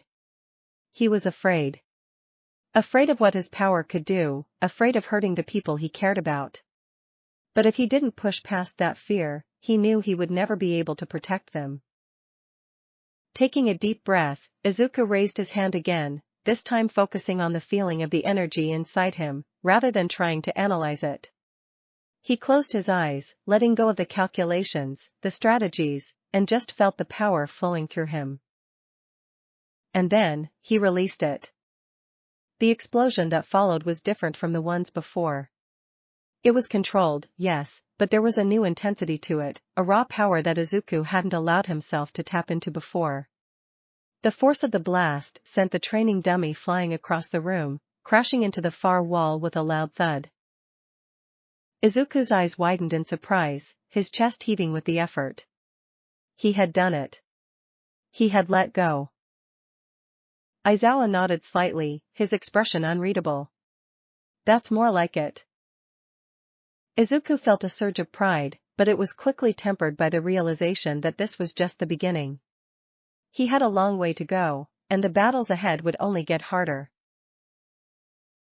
Later that day, as the class gathered for another round of team exercises, Izuku found himself paired with Bakugou and Shinsou once again. The three of them had been training together for weeks now, and while their teamwork had improved, there were still cracks, especially with Bakugou's tendency to push himself too hard. As they stood together, waiting for Aizawa to give the signal to start the exercise, Izuku couldn't help but glance at Bakugou. His friend was as tense as ever, his hands clenched into fists, his eyes focused on the task ahead. But Izuku could see the strain in his posture, the way his body seemed to tremble with barely contained energy. Bakugou, Izuku said quietly, his voice careful. You need to pace yourself. Bakugou shot him a glare, his eyes narrowing. Don't tell me what to do, Deku. I'm serious, Izuku pressed, trying to keep his voice steady. You keep pushing yourself like this, and you're going to burn out before we even get to the real fight. Bakugou's scowl deepened, but he didn't respond. Instead, he turned away, his body tense with frustration. Izuku knew Bakugou hated being told what to do, especially when it came to his limits, but Izuku couldn't shake the feeling that something was going to break if Bakugou kept this up. Midori is right, Shinsou said quietly, his voice calm but firm. We need you at full strength when the righteous order comes for us. You can't afford to push yourself too hard now. Bakugou let out a low growl, but he didn't argue. Izuku knew that was as close to an agreement as they were going to get from him. The exercise began, and the trio moved in sync, their coordination improving with each passing day. Bakugou took the lead, as usual, his explosions tearing through the training dummies with precision and force. Shinsou stayed back, using his quirk strategically to control the field, while Izuku focused on supporting both of them with controlled bursts of energy. But as the exercise continued, Izuku could see the strain catching up to Bakugou. His movements became more erratic, his attacks more reckless. The migraines that plagued him were clearly taking their toll, and every time he unleashed a powerful explosion, the pain seemed to double. Bakugou, stop! Izuku shouted, his heart pounding in his chest. You're pushing too hard. But Bakugou didn't listen. He launched himself into the air, his hands crackling with energy as he prepared to release another massive explosion. But this time, as the blast left his hands, he faltered. His body twisted midair, and instead of a controlled attack, the explosion veered off course, slamming into the ground below. The shockwave sent debris flying in every direction, and Izuku barely had time to react. He threw up his arms, releasing a burst of energy to shield himself from the impact, but the force of the blast knocked him off his feet. When the dust cleared, Izuku scrambled to his feet, his heart racing. Bakugou! Bakugou lay on the ground a few feet away, his body trembling from the aftereffects of the explosion. His hand was pressed to his temple, his face contorted in pain. The migraine had hit him full force. Damn it, Bakugou muttered, his voice strained. Shinsou was at his side in an instant, helping him to sit up. You need to stop pushing yourself like this. You can't keep going at full throttle all the time. Bakugou's eyes were squeezed shut, his face pale from the pain, but he didn't argue. Izuku knelt beside him, his own body still trembling from the aftershocks of the explosion. Bakugou, Izuku said softly, his voice filled with concern. You don't have to do this alone. We're a team. You can rely on us. For a moment, Bakugou didn't respond, his breath coming in short, labored gasps. Then, finally, he opened his eyes, the fire in them dimmed but not extinguished. I don't need your pity, he muttered, his voice weak but defiant. It's not pity, Izuku said, shaking his head. We're in this together. Bakugou didn't respond, but Izuku could see the tension in his body slowly easing. Maybe, just maybe, he was starting to understand that he didn't have to carry the weight of the fight on his own. That evening, after the day's training had finally come to an end, Izuku sat on the roof of the UA dorms, staring out at the horizon as the sun set behind the city. His body ached, his muscles sore from the day's exertion, but his mind was sharper than ever. He thought about the fight with the Righteous Order villain, about how close they had come to losing. And he thought about Bakugou, about how his friend was pushing himself to the breaking point in a desperate attempt to prove his strength. We're all scared, Izuku whispered to himself, his voice barely audible in the quiet evening air. But we can't let that fear control us. He closed his eyes, feeling the familiar buzz of energy under his skin. He wasn't afraid of it anymore. He knew that now. The fear had been holding him back, but it didn't have to anymore. He was stronger than that. And he wasn't alone. As the sun dipped below the horizon, casting the sky in shades of orange and purple, Izuku made a silent vow to himself. He would keep pushing forward, no matter how hard it got. He would fight for his friends, for his classmates, for everyone who had been targeted by the Righteous Order. Because the fight wasn't over. Not yet. Chapter 9, The Final Preparations. The sun was just beginning to rise over UA, casting the campus in a soft golden glow. The early morning quiet was almost peaceful, but the students of Class 1A knew better than to let their guard down. Peace was fleeting, especially with the threat of the righteous order hanging over them. Izuku stood in the training hall, staring down at his hands as the energy buzzed just beneath his skin. He had been up since before dawn, too restless to sleep. The weight of what was coming pressed down on him, the anticipation of the looming battle making it impossible to relax. The righteous order wasn't going to wait forever, and when they struck again, Izuku knew they had to be ready. His thoughts were interrupted by the sound of footsteps approaching. He turned to see Shinsou entering the hall, his expression as calm and collected as ever, though there was a flicker of exhaustion in his eyes. Up early again? Shinsou asked, his voice quiet as he approached Izuku. Izuku nodded, giving a small, tired smile. Yeah. Couldn't sleep. Shinsou gave him a knowing look. Same. They stood in silence for a moment, the weight of unspoken thoughts hanging between them. Izuku could tell that Shinsou was just as anxious as he was, though the other boy was better at hiding it. The pressure of preparing for the next attack, of knowing the righteous order could come for them at any moment, was enough to keep anyone on edge. You've been making progress, Shinsou said after a while, breaking the silence. With your quirk, I mean. Izuku looked down at his hands again, the faint glow of energy still visible just beneath the surface.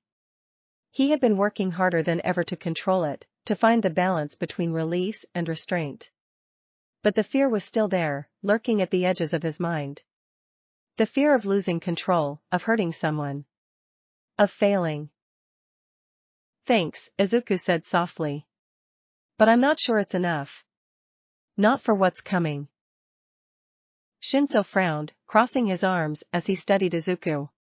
None of us are sure. But we don't have a choice, do we? Izuku shook his head. No, we don't.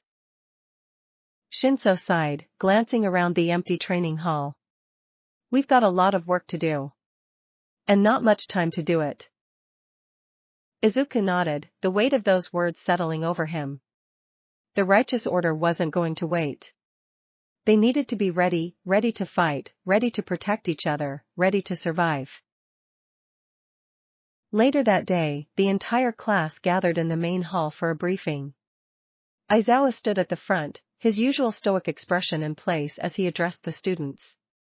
But there was something different in his tone today, something more urgent, more serious. The righteous order's movements have escalated, Aizawa said, his voice low but commanding. We've received intelligence that they're planning a large-scale attack, and it's likely they'll target UA. This isn't a question of if. It's a question of when. A murmur spread through the room, the tension palpable. Izuku felt his heart race, his mind spinning with the implications of Aizawa's words. A direct attack on UA? It was exactly what they had feared.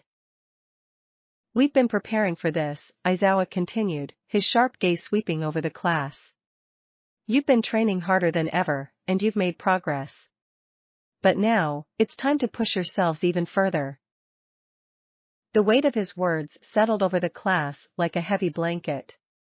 Izuku glanced around at his classmates, seeing the same anxiety reflected in their faces. They had all been working toward this moment, but knowing the attack was imminent made everything feel more real, more dangerous. We're going to focus on defense and strategic coordination, Aizawa said. When the attack comes, you'll need to work together to protect the school and each other. This won't be like the simulations. This is real. Izuku's stomach twisted at the thought. He had been through plenty of simulations, but none of them could fully prepare him for a real battle. The stakes were higher, the risks greater. But there was no turning back now. Today's training will focus on building team cohesion, Aizawa explained. You'll be working in small groups, practicing defensive maneuvers and counterattacks. Use what you've learned so far, but be prepared to adapt. the villains won't follow a script. The class was divided into groups, and Izuku found himself paired with Bakugou and Shinsou once again. It was becoming a familiar combination, Bakugou's raw power, Shinsou's strategic mind, and Izuku's growing control over his quirk. Together, they made a formidable team, though the cracks in their cohesion were still evident. As they gathered in the training area, Bakugou's usual scowl was firmly in place, his body tense and ready for action. Izuku could see the strain in his friend's posture, the toll that the constant pressure was taking on him.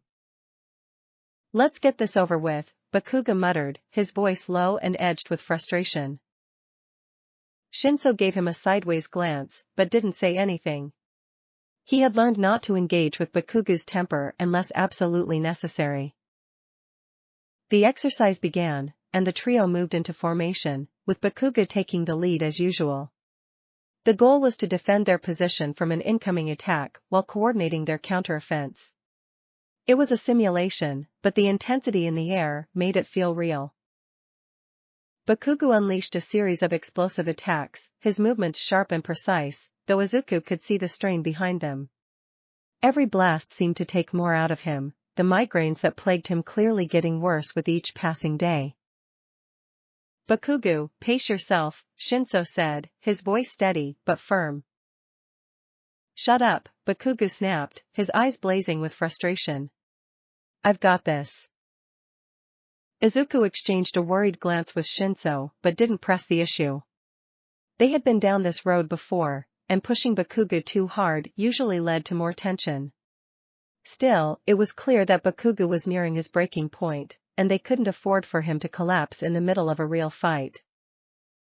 As the exercise continued, Izuku focused on supporting Bakugou's attacks with controlled bursts of energy. His control had improved, but the effort of maintaining that control was draining.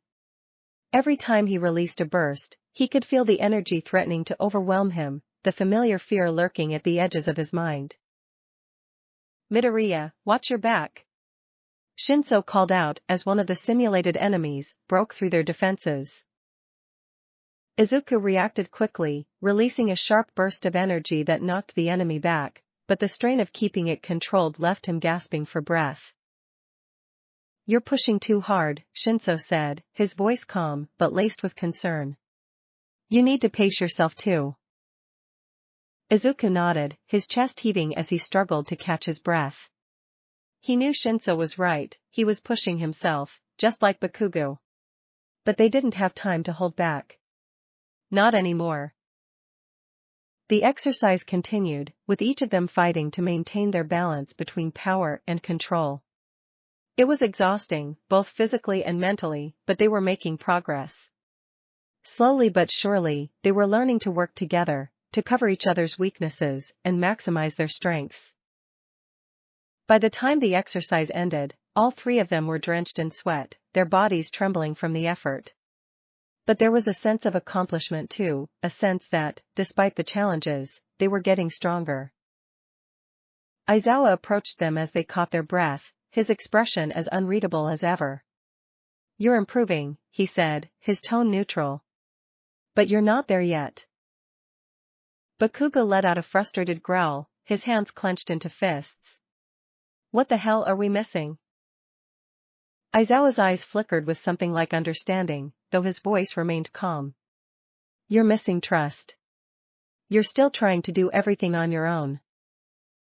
Bakugou's jaw tightened, but he didn't respond.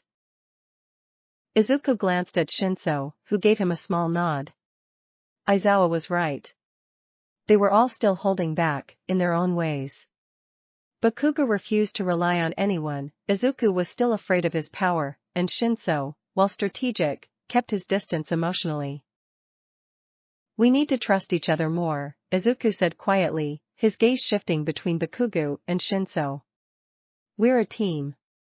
We can't afford to act like we're alone." Shinsou nodded in agreement, his expression thoughtful. "He's right. We've made progress, but we're still not working together as well as we could."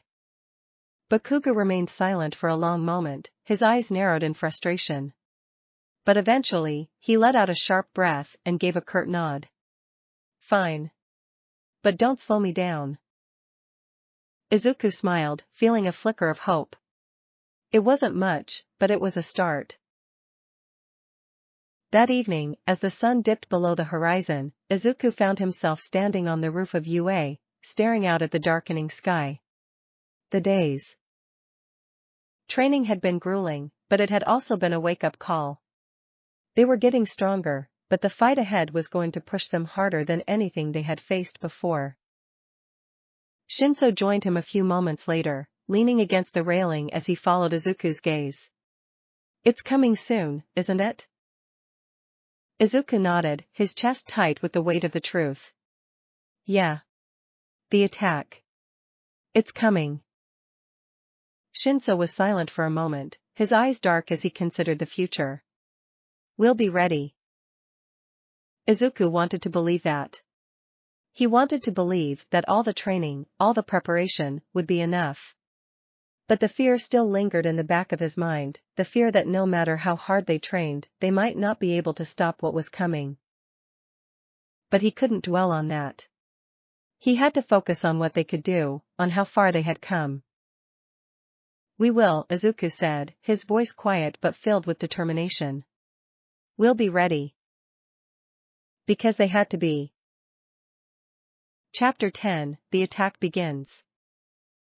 The night was eerily still. The usual hum of life around UA was muted, as if the entire campus was holding its breath, waiting for something to happen. Izuku stood in his dorm room, staring out the window at the darkened grounds. His heart was pounding in his chest, a mixture of anxiety and anticipation swirling inside him. They had been preparing for this moment for weeks, but now that it was finally here, the reality of it hit him like a punch to the gut. The righteous order was coming. They all knew it. The intelligence Izawa had shared made it clear that the villains were planning a large-scale attack on UA, and it could happen at any moment. Every student in Class 1A had been put on high alert, their training intensified in preparation for the impending battle. But no matter how much they trained, no matter how ready they thought they were, there was still the lingering question, would it be enough? A sharp knock on the door broke Izuku out of his thoughts. He turned to see Shinsou standing in the doorway, his face calm, but serious. They've called us to the main hall, Shinsou said, his voice steady. It's happening. Izuku's heart skipped a beat, his breath catching in his throat. Now? Shinsou nodded, his eyes meeting Izuku's. Now. Without another word, Izuku grabbed his jacket and followed Shinsou out of the room. The hallways were already bustling with students moving toward the main hall, their expressions a mixture of fear and determination. Izuku's stomach churned as they joined the crowd, his mind racing with thoughts of the battle ahead. They had trained for this. They had pushed themselves to the brink, but the unknown, the uncertainty of what they were about to face, was suffocating. As they entered the main hall, Izuku spotted Bakugou standing near the front, his usual scowl in place, though there was a tightness around his eyes that betrayed the tension he was feeling. Izuku and Shinsou made their way over to him, the three of them standing side by side as they waited for Izawa to address the class. The room fell into silence as Izawa stepped forward, his face set in a grim expression. His eyes swept over the students, lingering on each of them for a moment before he spoke. The righteous order is here, Izawa said, his voice calm but commanding. They've been spotted near the outer perimeter of the campus. We've already initiated the lockdown procedures, but we need to be ready for anything. The tension in the room spiked, a ripple of anxiety spreading through the students.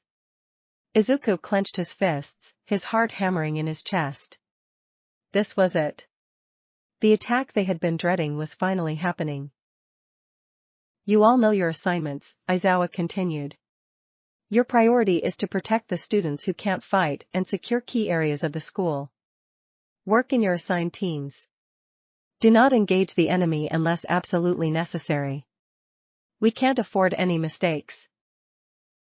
Izuku exchanged a glance with Shinsou and Bakugou, the weight of the moment pressing down on them.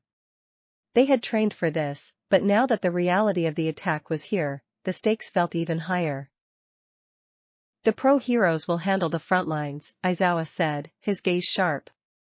But that doesn't mean you're off the hook. Stay alert. Stay focused.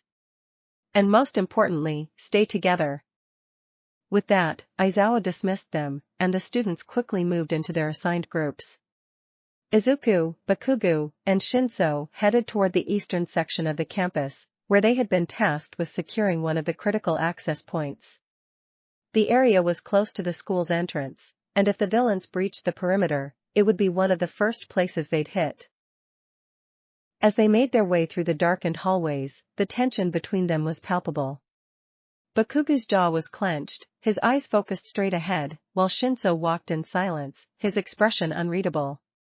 Izuku's mind raced with thoughts of the coming battle. They had been training to work together, but this wasn't a simulation. This was real, and if they made a mistake, the consequences could be deadly. When they reached the access point, they quickly took their positions. Bakugou stood near the entrance, his hands already crackling with energy, while Shinsou positioned himself in the shadows, ready to use his quirk if necessary. Izuku stood between them, his heart pounding as he tried to steady his breathing. For a few moments, everything was quiet. The only sound was the faint rustle of the wind and the distant murmur of voices from the other students and heroes spread out across the campus. Izuku's nerves were on edge, every muscle in his body tensed in anticipation. He knew the attack was coming, but the waiting, this unbearable silence, was almost worse than the battle itself. And then, the sound of footsteps. Izuku's breath caught in his throat as he heard the faint crunch of gravel underfoot, coming from the direction of the main entrance. His eyes darted to Bakugou, who was already on high alert, his hands clenched into fists, ready to unleash an explosion at a moment's notice. "They're here," Bakugou muttered, his voice low and dangerous. Izuku's heart raced as he strained to see through the darkness, his senses heightened as he tried to locate the source of the footsteps. The shadows seemed to shift, and then, out of the darkness, several figures emerged. They moved with purpose, their bodies cloaked in dark clothing, their faces obscured by masks. The Righteous Order.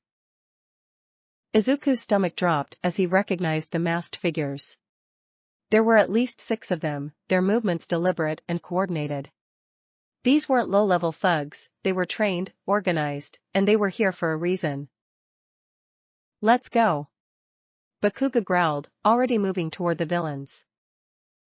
"Wait," Izuku hissed, grabbing Bakugou's arm before he could charge in. "We can't take them all on at once. We need to be smart about this." Bakugou scowled, but he didn't pull away. "Then what's the plan, Deku?" Izuku's mind raced, the pressure of the moment weighing heavily on him. They couldn't engage all the villains head-on, not with Bakugou's migraines and Shinsou's quirk limitations. They needed to split them up, isolate them, and take them down one by one. "We need to divide them," Izuku said quickly, his voice low. "Shinsou, can you get one of them to talk?" Shinsou nodded, his sharp eyes already assessing the situation. "I can try, but I'll need a clear shot." "Bakugou, distract them," Izuku said. "Just enough to draw their attention. I'll support you from the side." Bakugou grunted, his eyes flashing with determination. "Fine. But I'm not holding back." Before Izuku could respond, Bakugou launched himself into the fray, his hands exploding with energy as he unleashed a series of powerful blasts toward the villains. The air crackled with heat as the explosions lit up the night, sending the Righteous Order scattering in different directions. Izuku moved quickly, using the chaos to his advantage.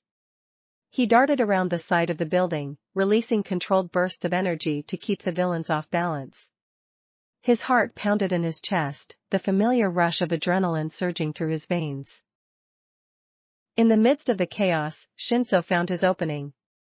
He positioned himself in the shadows, his voice calm but commanding as he called out to one of the villains. "Stop." The villain hesitated, their body stiffening as Shinsou's quirk took hold. For a moment, it looked like the control would hold, but then, with a sharp twist of their body, the villain broke free, their quirk flaring to life as they charged toward Shinsou.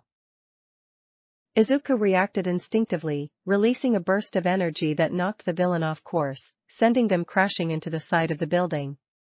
The force of the impact was enough to disorient them, and Shinsou moved in quickly, his voice cutting through the chaos once again.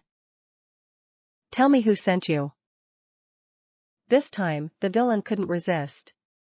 Their eyes glazed over as Shinsou's quirk took full control, their body going limp as they slumped against the wall. "The leader is coming," the villain muttered, their voice distant and hollow. "We're just the beginning." Izuku's blood ran cold at the words. The leader. That meant this wasn't the main attack, this was just the first wave. Before Izuku could process the information, another explosion rocked the air, followed by Bakugou's voice shouting in frustration. "There's more of them." Izuku turned, his heart sinking as more figures emerged from the shadows, closing in on their position. The righteous order wasn't holding back, they were coming in full force. "We need to fall back," Shinsou said quickly, his voice urgent. "We can't take them all on like this." Bakugou scowled, his fists crackling with energy. "I'm not running." "We're not running," Izuku said, his voice firm. "We're regrouping. We can't fight them head-on, not like this." Bakugou hesitated, his eyes flashing with frustration, but he didn't argue. He knew Izuku was right. The three of them moved quickly, retreating to a more defensible position as the righteous order closed in. Izuku's mind raced as he tried to come up with a new plan, his heart pounding in his chest. The battle had only just begun, and already, the odds were stacked against them. But they couldn't give up. Not now. The leader was coming. And they needed to be ready. Chapter 11, The Final Battle Begins. The night was alive with the sounds of battle. Explosions echoed through the air, punctuated by the crackle of energy and the shouts of heroes and villains locked in combat. The once peaceful grounds of UA had transformed into a war zone, the campus teeming with the righteous order as they launched their full-scale assault. Izuku, Bakugou, and Shinsou had taken cover behind the rubble of a collapsed wall, their breaths coming in ragged gasps as they regrouped. The first wave of villains had been difficult enough, but now more were pouring onto the grounds, and it was clear they were heavily outnumbered. "We can't keep fighting them like this," Shinsou said, his voice strained but calm. "We need to focus on taking out the leader." Izuku nodded, his heart pounding in his chest. Shinsou was right. They couldn't afford to be bogged down by the endless stream of lower-level villains. The real threat was the leader of the righteous order, and if they didn't find and stop them, the attack would only escalate. Bakugou, who had been uncharacteristically silent since their retreat, finally spoke up, his voice laced with frustration. "So where the hell is this leader? If they're behind all this, we should be aiming straight for their head." Shinsou glanced around, his sharp eyes scanning the battlefield. "They'll be protected, probably watching from a distance, while their followers do the dirty work. But if we can create enough of a disruption, we might be able to force them to reveal themselves." Izuku swallowed hard, feeling the weight of the moment settle over him. This was it. This was the fight they had been training for, the battle that would determine whether they could protect their school, their friends, and themselves. The fear that had been gnawing at him for weeks was still there, but now it was accompanied by a fierce determination. They had to win this. "We need to create a distraction," Izuku said, his mind racing as he formulated a plan. "Bakugou, you're the best at causing chaos. If you can draw their attention, Shinsou, and I can try to find the leader." Bakugou's eyes narrowed, but he didn't argue. Instead, he let out a low growl and cracked his knuckles, the familiar spark of energy flaring in his palms. "Fine. But don't expect me to hold back." "We're counting on that," Shinsou said dryly, though there was a hint of a smirk on his face. Just make sure you don't blow yourself up in the process. Bakugou didn't respond, but the fierce determination in his eyes was enough to reassure Izuku that he was ready. Bakugou thrived in chaos, and right now, that was exactly what they needed. Without another word, Bakugou launched himself into the air, a massive explosion propelling him forward as he charged toward the bulk of the Righteous Order's forces. The air crackled with heat as he unleashed a barrage of explosions, each one more powerful than the last, sending shockwaves through the battlefield. The villains scrambled to defend themselves, their attention immediately drawn to the destruction Bakugou was causing.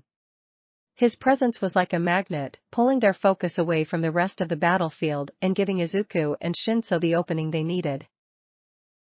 "Let's go," Izuku said, his voice tight with urgency. "We need to find the leader before Bakugou burns out."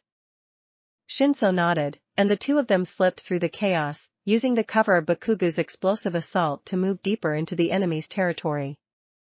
Izuku's heart raced as they weaved through the shadows, his mind laser-focused on the task at hand. The energy under his skin buzzed with anticipation, and for once, he didn't fight it.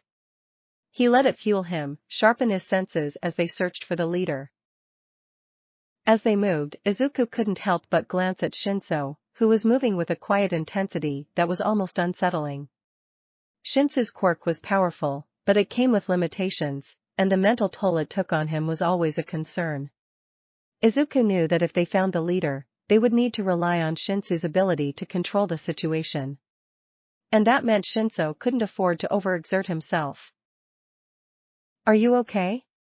Izuku asked quietly as they crouched behind a fallen column, watching the movements of the villains ahead. Shinsou gave a small nod, though his expression was grim. "I'll be fine. Just, don't let me get in too deep. If I use my quirk on the leader, it's going to take everything I've got." Izuku's stomach tightened at the thought, but he nodded in understanding. They didn't have many options. Shinsou's quirk was their best chance at taking down the leader without engaging in a full-on fight, and they both knew it. After a few minutes of careful observation, Izuku's sharp eyes caught movement at the far end of the battlefield. A figure, cloaked in shadows, stood at the top of a crumbling structure, their posture commanding and unbothered by the chaos below. Izuku's heart skipped a beat as he realized who it was. "That's them," Izuku whispered, his voice tense with urgency. "That has to be the leader." Shinsou followed Izuku's gaze, his eyes narrowing as he spotted the figure. "You're right. That's our target." The two of them moved quickly but cautiously, closing the distance between themselves and the leader without drawing attention. As they got closer, Izuku's heart raced with anticipation. This was it. This was their chance to end the attack before it escalated even further. But just as they were about to reach the base of the structure, the figure turned, their face still obscured by shadows, but their voice cutting through the air like a blade. "You've come to stop me, have you?" Izuku's breath caught in his throat, his muscles tensing as he heard the voice. It was calm, almost amused, as if the leader had been expecting them all along. The figure stepped forward, the shadows peeling away to reveal a tall, imposing figure in a dark, flowing cloak. Their face was obscured by a mask, but there was no mistaking the aura of power that surrounded them. "You think you can stop what's already in motion?" the leader continued, their voice dripping with disdain. "You're nothing but children playing at being heroes." Izuku's fists clenched at the words, anger bubbling up inside him. He had heard this rhetoric before, villains who believed that people like him, people with reverse quirks, were weak, failures. But he wasn't weak. None of them were. "We're not here to play," Izuku said, his voice steady, despite the tension in the air. "We're here to stop you." The leader laughed, a cold, hollow sound that sent a chill down Izuku's spine. "Stop me? You don't even understand what you're up against." Before Izuku could respond, the leader raised their hand, and the air around them seemed to ripple with power. The ground beneath them trembled, and a shockwave of energy burst forth, sending Izuku and Shinsou flying backward. Izuku hit the ground hard, the impact knocking the wind out of him.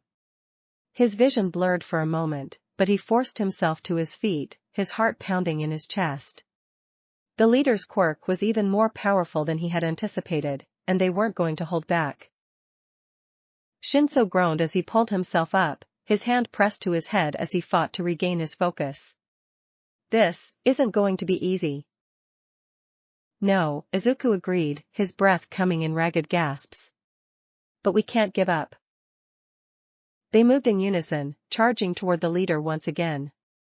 Izuku released a controlled burst of energy, aiming to disrupt the leader's quirk, while Shinsou circled around, his voice cutting through the chaos as he prepared to use his own quirk. Talk to me. Shinsou shouted, his voice carrying through the battlefield. For a moment, the leader hesitated, their body stiffening as Shinsou's quirk took hold. But then, with a sharp twist of their hand, the leader broke free, their eyes locking onto Shinsou with a look of cold fury. You think your tricks can stop me? The leader sneered, their voice laced with venom.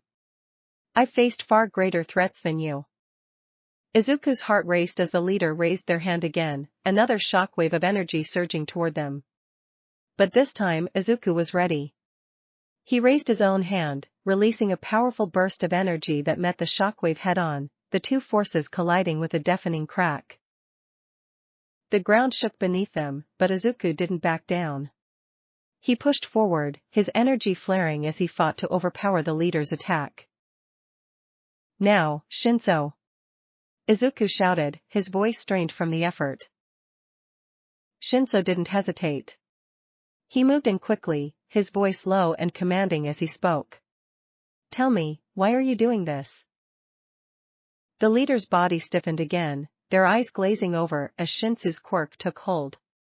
For a brief moment, it seemed like they had won, like Shinsou's control would be enough to end the fight. But then, the leader's eyes flickered, and with a sudden burst of energy, they broke free once again, their quirk flaring with a terrifying intensity. You will never understand, the leader hissed, their voice filled with rage. You're weak. All of you. Izuku's chest tightened at the words, but he didn't let them shake him. He couldn't afford to be afraid. Not now. We're not weak, Izuku said, his voice steady. And we're not going to let you win. With a final burst of energy, Izuku charged forward, his quirk surging with everything he had. He wasn't holding back anymore. This was it. This was their chance to end the fight. Shinsou moved in beside him, his own quirk ready as they faced the leader together. Because no matter how powerful the Righteous Order's leader was, they weren't going to give up. Not now. Not ever. Chapter 12, A Desperate Struggle. The clash of quirks echoed across the battlefield, reverberating through the air like thunder. Izuku's entire body ached from the effort of keeping his energy in check, but he couldn't let up. Not now. The leader of the Righteous Order stood before them, a menacing figure cloaked in darkness, their power radiating out like a suffocating force. Every move they made sent ripples of energy through the ground, warping the very space around them. Izuku's breath came in ragged gasps as he prepared for another attack. Beside him, Shinsou was already showing signs of exhaustion, beads of sweat glistening on his forehead as he fought to maintain his composure. Bakugou, who had just rejoined them after fending off another wave of lower-tier villains, stood ready, his eyes blazing with determination despite the obvious toll his explosions had taken on him. The leader's voice cut through the air, cold and mocking. You're wasting your time. You can't defeat me. I've already won. Izuku's fists clenched at the words, his anger flaring. He couldn't let the leader's taunts shake him. They had come too far to lose now. We're not giving up. Izuku shouted, his voice filled with defiance. He could feel the energy buzzing under his skin, begging to be released, but he fought to control it. He had to stay focused. If he lost control now, the fight would be over before it even started. The leader tilted their head, amusement dancing in their eyes. Is that so? Then let's see how long you last. Without warning, the leader raised their hand, and a massive shockwave of energy exploded outward, crashing toward them like a tidal wave. The ground buckled under the force, sending chunks of debris flying in every direction. Get down! Shinsou shouted, diving to the side as the shockwave tore through the battlefield. Izuku reacted instinctively, throwing up his arms and releasing a burst of energy to counter the attack. The force of the collision sent him stumbling back, his legs nearly buckling under the strain. The impact rattled through his body, but he managed to stay on his feet, gritting his teeth against the pain. Beside him, Bakugou unleashed a barrage of explosions, the air crackling with heat as he aimed directly at the leader. "I'm gonna blow you to pieces, you bastard." But the leader was unfazed. With a flick of their wrist, they deflected Bakugou's attack, sending the explosions harmlessly into the air. "Is that the best you can do?" Bakugou growled in frustration, his hands sparking with energy as he prepared for another attack. But Izuku could see the weariness in his movements, the strain in his body. Bakugou was pushing himself too hard, and if he kept going at this pace, he would burn out. "Bakugou, wait!" Izuku called out, his voice strained. "We need to work together." Bakugou shot him a glare, but there was no denying the truth. They couldn't beat the leader individually. They had to coordinate, or they would lose. Shinsou, who had been watching the battle unfold with a calculating gaze, spoke up, his voice calm but urgent. "We need to trap them. If we can pin them down, I can try to use my quirk again." Izuku nodded, his mind racing as he tried to come up with a plan. The leader was too fast, too powerful to engage directly, but if they could slow them down, just long enough for Shinsou to get in close, they might have a chance. "Bakugou, can you create a diversion?" Izuku asked, his voice filled with urgency. "Just enough to distract them so Shinsou can get into position." Bakugou's scowl deepened, but after a moment, he gave a sharp nod. "Fine. But this better work, Deku." Without another word, Bakugou launched himself into the air, his body propelled by a series of powerful explosions. The ground shook as he unleashed a barrage of blasts, each one aimed at keeping the leader off balance. The air was filled with the roar of explosions and the crackle of energy, but despite the chaos, Bakugou moved with precision, his attacks calculated to keep the leader distracted. Izuku watched the scene unfold, his heart pounding in his chest. Bakugou was giving it everything he had, but Izuku knew they couldn't rely on brute force alone. They needed to be smarter, more strategic. He turned to Shinsou, who was already moving into position, his eyes focused and determined. "Go," Izuku said, his voice barely audible over the noise of the battle. "I'll cover you." Shinsou nodded, his expression grim as he moved stealthily through the shadows, inching closer to the leader. Izuku's breath caught in his throat as he watched, his muscles tensed, ready to spring into action if anything went wrong. The leader, still fending off Bakugou's relentless assault, didn't seem to notice Shinsou's approach. For a brief moment, it looked like their plan might actually work. Shinsou was almost in position, his voice ready to activate his quirk. But then, the leader's head snapped in Shinsou's direction, their eyes narrowing with realization. "You think you can control me?" they sneered, their voice filled with contempt. "I'll tear you apart before you even get the chance." With a wave of their hand, the leader sent a pulse of energy directly towards Shinsou, the force of the attack ripping through the air like a hurricane. Shinsou barely had time to react before the blast hit, sending him crashing into the ground with a sickening thud. "Shinsou!" Izuku shouted, panic rising in his chest as he watched his friend collapse. Without thinking, he rushed towards Shinsou's side, his heart pounding with fear. Shinsou groaned as he pushed himself up, his face twisted in pain. I'm fine," he muttered, though the strain in his voice was clear. He was hurt, but he was still conscious. That was something. But before Izuku could help him to his feet, the leader loomed over them, their eyes blazing with fury. You thought you could defeat me? Pathetic. Izuku's breath caught in his throat as the leader raised their hand again, preparing to strike.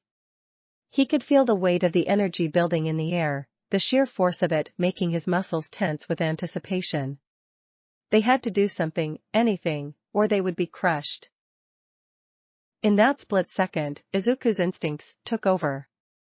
He raised his hand, releasing a massive surge of energy, the force of the blast colliding with the leader's attack. The two forces met in the air, the shockwave rippling out like an earthquake. For a moment, everything seemed to hang in balance. Izuku could feel the strain in his body, the pressure of keeping his quirk in check while pushing it to its limits. But he didn't back down. He couldn't. You're not going to win, Izuku said through gritted teeth, his voice filled with determination. We're not going to let you. The leader's eyes narrowed, their face twisting into a snarl. You can't stop me. With a final surge of power, the leader pushed back, their energy flaring to life as they attempted to overwhelm Izuku's attack. The ground trembled beneath them, the air crackling with the intensity of the battle. But Izuku didn't let go. He pushed harder, tapping into the depths of his quirk, the fear that had held him back for so long slowly melting away. He wasn't afraid anymore. He couldn't afford to be. Beside him, Shinsou struggled to his feet, his face pale but determined. We're not done yet, he muttered, his voice shaky but filled with resolve. With a sudden burst of energy, Bakugou rejoined the fight, his explosions lighting up the sky as he aimed directly at the leader. I've had enough of this, he shouted, his voice raw with frustration and rage. The three of them moved as one, their quirks combining in a final, desperate assault. The air was filled with the roar of explosions, the crackle of energy, and the weight of their determination. This was it. This was their chance. The leader, caught off guard by the intensity of their combined attack, faltered. For the first time, there was a flicker of uncertainty in their eyes, a moment of hesitation. And that was all they needed. Now, Shinsou! Izuku shouted, his voice filled with urgency. Shinsou didn't hesitate. He stepped forward, his voice low and commanding as he activated his quirk. Tell me why you're doing this. The leader's body stiffened, their eyes glazing over as Shinsou's quirk took hold. For a brief, breathless moment, everything was still. The leader began, their voice distant and hollow. I wanted to remake the world.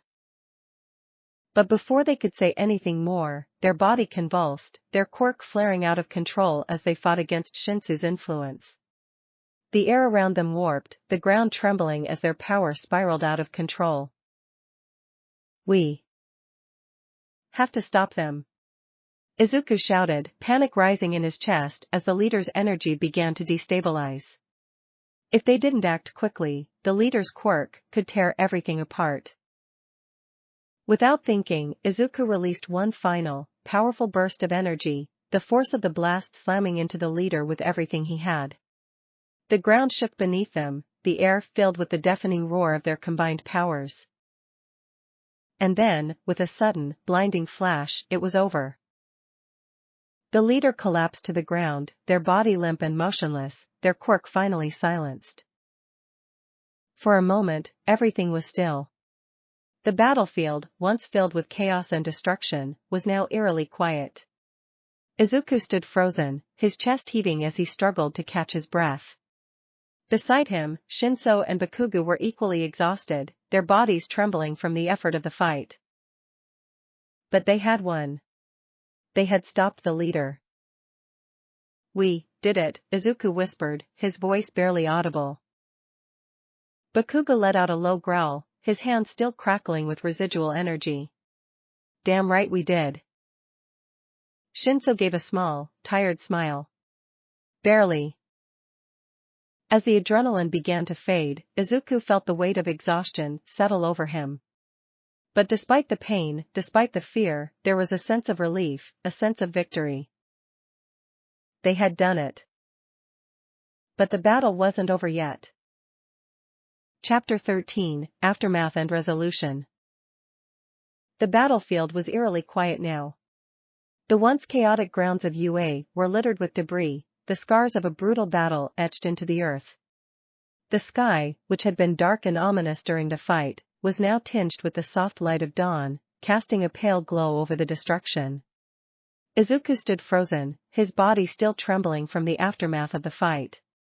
His legs felt weak, barely able to support his weight, but he forced himself to stay upright.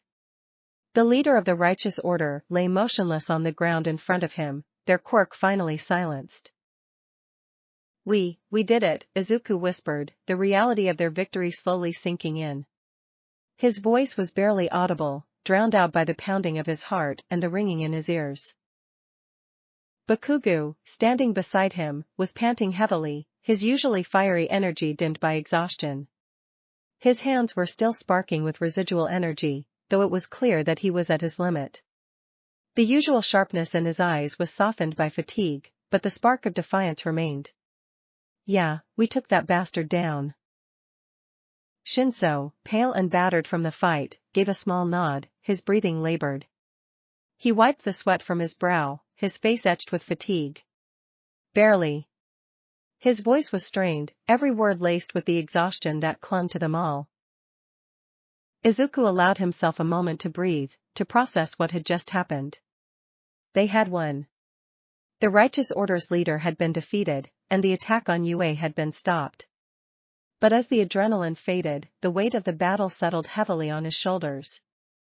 His arms ached, his legs trembled, and the deep fatigue running through him made every movement feel like a monumental effort. He wasn't alone in that. Around him, the battlefield was littered with the wounded, heroes, and students alike. Those who had fought alongside them were now slumped against walls, resting in the wreckage, or being carried away by medics. Izuku's heart clenched at the sight, so many had been hurt, and some might not have made it. "We need to check on the others," Izuku said, his voice hoarse from exhaustion. His thoughts turned to his classmates, to the others who had fought bravely throughout the night. "We need to make sure they're okay." Bakugou let out a grunt, his fiery nature tempered by fatigue. "They'll be fine." "They better be." But even his usual confidence seemed shaky now, the toll of the battle evident in the way he stumbled slightly as he took a step forward. Shinsou, though clearly struggling to stay on his feet, gave a small nod of agreement. "Let's go."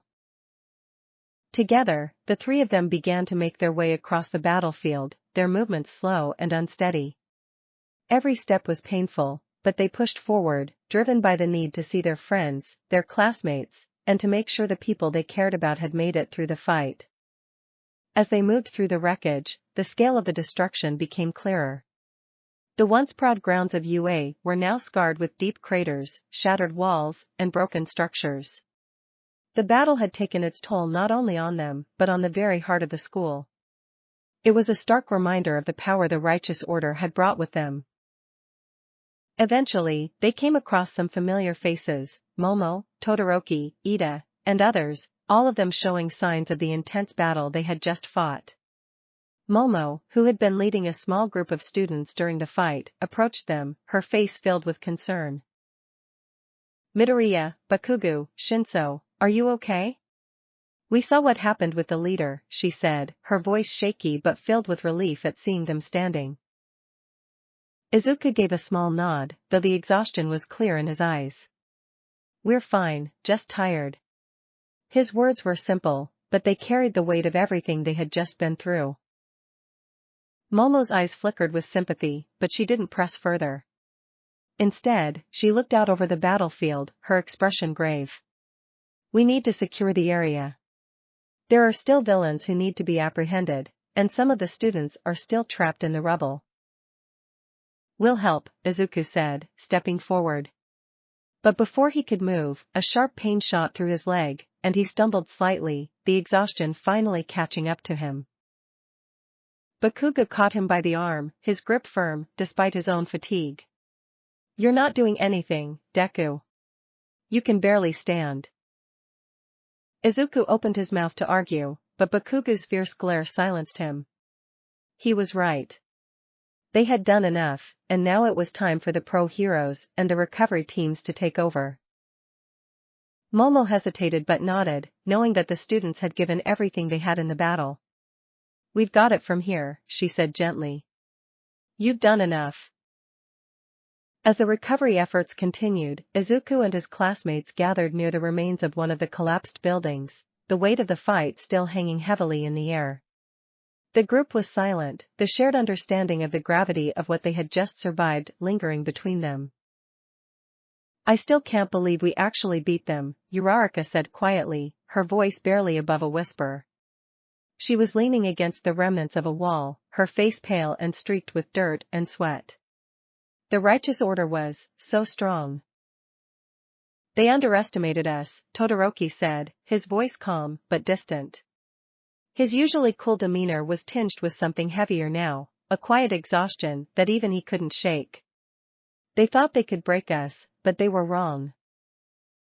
Ida, ever the steady presence among them, nodded firmly. His usual authoritative tone was tempered by the deep exhaustion that hung over them all. "We fought together. That's why we were able to win." Izuku's heart swelled at Ida's words. Throughout the battle, he had seen the strength of his classmates, their determination to fight not only for themselves, but for each other. They had faced impossible odds, and yet, together, they had overcome them. The power of their teamwork had been undeniable. But even as he felt pride in their victory, Izuku couldn't ignore the sense of unease growing within him. The righteous order had been defeated, but the cost of their victory was visible in the battered faces of his friends, the destruction of their school, and the wounded scattered across the battlefield. His thoughts were interrupted as Aizawa approached, his usual calm demeanor in place, though there was a gravity in his expression that hadn't been there before. He stopped in front of the students, his sharp eyes scanning them before he spoke. "You all did well," Aizawa said, his voice low but filled with an unspoken approval. "The righteous order has been defeated, and Yue is secure." Izuku's chest tightened at the words. Coming from Aizawa, that was high praise, and yet, there was no celebration in his tone. Only the quiet acknowledgement of a battle hard fought and won. "There's still work to be done," Aizawa continued, his voice steady. "The pro heroes will handle the rest of the cleanup, but you've done your part. You've all shown what you're capable of." The weight of Aizawa's words hung in the air, and the students nodded in silent understanding. They had fought with everything they had, and they had proven themselves. But the battle had taken its toll, and the road to recovery would be long. Izuku glanced around at his classmates, seeing the same exhaustion and relief reflected in their faces. The fight had pushed them to their limits, but they had come through it stronger, together. And yet, the nagging sense of unease remained.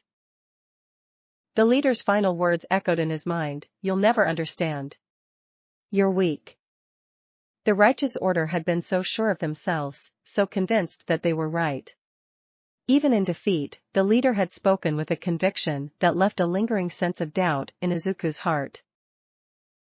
As if sensing his thoughts, Shinsou spoke up, his voice quiet but filled with an underlying tension. "This isn't over, is it?"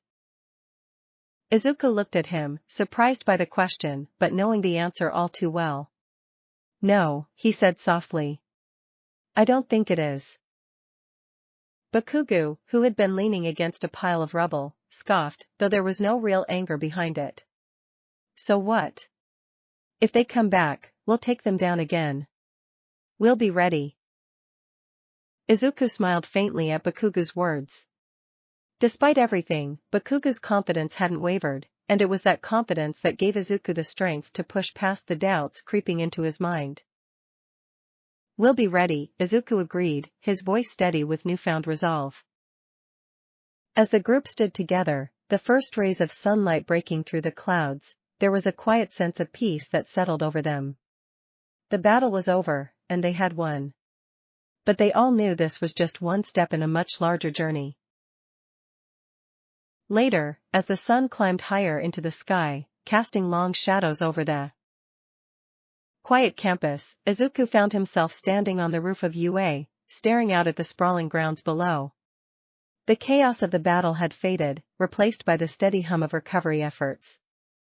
Emergency vehicles and pro-heroes moved in organized chaos, patching up wounds, rebuilding structures, and securing the remaining villains. Izuku leaned against the railing, the cool breeze brushing against his face as he let his thoughts wander. The victory had been hard-fought, but the scars of the battle would remain. Not just on the grounds of UA, but on the students and heroes who had fought to defend it. His thoughts were interrupted by the sound of footsteps behind him. He turned to see Aizawa approaching, his usual stoic expression in place, though there was a weight in his gaze that hadn't been there before. "You're thinking too much again, Midoriya," Aizawa said, his voice neutral, but carrying a hint of familiarity. Izuku smiled sheepishly, rubbing the back of his neck. "I can't help it, sensei. There's just a lot to process." Aizawa gave a small nod, his eyes scanning the horizon before he spoke again. "You did well today. You and your classmates. You worked together, and that's why you won. Remember that." Izuku's chest tightened at Aizawa's words. Hearing him acknowledge their efforts, especially after everything they had been through, meant more than he could put into words. They had faced one of their greatest challenges, and they had come out stronger for it. "But this isn't the end," Aizawa continued, his voice low but steady. "There will be more challenges ahead. More enemies who will try to break you. You need to be ready." Izuku nodded, the weight of Aizawa's words settling heavily on his shoulders. He knew that being a hero meant facing danger head-on, and he understood now more than ever what that responsibility entailed. But after everything they had been through, he also knew they could handle it. "We will be," Izuku said softly, his voice filled with quiet determination. "We'll be ready." Aizawa gave a small nod of approval before turning to leave. "Good. Because this is just the beginning." As Aizawa disappeared back into the building, Izuku remained on the roof, the weight of the battle and the future ahead pressing down on him. But despite the uncertainty, he felt a sense of peace, a quiet confidence that they could face whatever came next. They had won today. And no matter what challenges awaited them, they would face them together. Because they were heroes. And they were ready. Chapter 14, Rebuilding and Growth. The days following the battle passed in a blur of activity. The grounds of UA, once a place of learning and laughter, now bore the scars of the intense fight that had taken place. Broken walls, shattered windows, and deep craters marred the campus, but the recovery efforts were already well underway. Pro-heroes, students, and construction teams worked side by side, clearing debris, patching up damaged buildings, and restoring the school to its former state. But the physical rebuilding of the school wasn't the only thing that needed attention. The emotional toll of the battle weighed heavily on everyone. Despite their victory, the students of Class 1A were left grappling with the enormity of what they had faced, the intensity of the fight, and the lingering fear that the Righteous Order's attack wouldn't be the last. Izuku stood in the courtyard, watching as a group of construction workers repaired one of the buildings that had taken the brunt of the damage. His hands were tucked into his pockets, and his mind was far away, replaying the events of the battle over and over again. No matter how hard he tried, he couldn't shake the memory of the leader's final words, "You'll never understand. You're weak." A soft breeze ruffled his hair as he stared at the rubble, lost in thought. He knew they had won, but the lingering doubt still gnawed at him. Had they really been strong enough? Could they handle it if the Righteous Order, or another group like them, struck again? His thoughts were interrupted by the sound of footsteps behind him. He turned to see Uraraka walking toward him, a gentle smile on her face, despite the weariness in her eyes. "Hey, Deku," she called softly, her voice carrying a note of warmth that eased some of the tension in his chest. "You okay?" Izuku offered her a small smile, though it didn't quite reach his eyes. "Yeah. I'm okay. Just thinking." Uraraka stepped beside him, following his gaze, to the construction workers. "About the battle?" Izuku nodded, letting out a slow breath. I can't stop thinking about it. We won, but it feels like there's still so much left to do. The righteous order is gone, but their ideals, their way of thinking, that might still be out there. What if someone else tries to pick up where they left off? Uraraka was quiet for a moment, her eyes thoughtful as she considered his words. Then, she placed a hand on his shoulder, her touch light but grounding. I get it. I've been thinking about that too. But you know what? I think the fact that we're thinking about it means we're ready for whatever comes next. Izuku blinked, surprised by her words. You think so? Uraraka nodded, her smile soft but determined. Yeah. We know what we're up against now. And we've proven that we can handle it. No matter what happens next, we'll face it together. Her words, so simple yet so reassuring, brought a sense of comfort that Izuku hadn't realized he needed. He nodded slowly, the weight on his chest easing just a little. Yeah, you're right. We'll be ready. Uraraka gave his shoulder a squeeze before stepping back, her smile never fading. Of course we will. We've already come so far. Izuku watched as she walked away to help with the recovery efforts, her words still echoing in his mind. She was right, they had come far. And despite the doubts that lingered, there was no denying the progress they had made. Together, they had faced an unimaginable threat, and they had survived. As the morning stretched on, more students trickled into the courtyard to help with the rebuilding. Momo was organizing a group to clear some of the larger pieces of rubble, while Todoroki used his quirk to help cool down the areas where fires had burned the hottest. Ida, as always, was giving instructions with his usual efficiency, making sure that everyone was doing their part. Even Bakugou was involved, though his approach was predictably more forceful. He was using his explosions to break apart the larger chunks of debris, his expression one of grim determination. His usual fiery attitude was still present, but there was a seriousness to him that hadn't been there before the battle. Izuku approached Bakugou cautiously, knowing that his friend was still grappling with his own frustrations about the fight. Bakugou had always been one to push himself beyond his limits, and the battle had forced him to confront his own vulnerabilities. Bakugou, Izuku said, his voice tentative but steady. How are you holding up? Bakugou glanced at him, his scowl deepening. I'm fine, Deku. Just doing what needs to be done. Izuku nodded, though he could see the tension still coiled in Bakugou's posture. You were incredible during the fight. We wouldn't have made it without you. Bakugou huffed, his eyes narrowing slightly. Yeah, well, we almost didn't make it at all. His voice was tight, filled with the frustration that had been building since the end of the battle.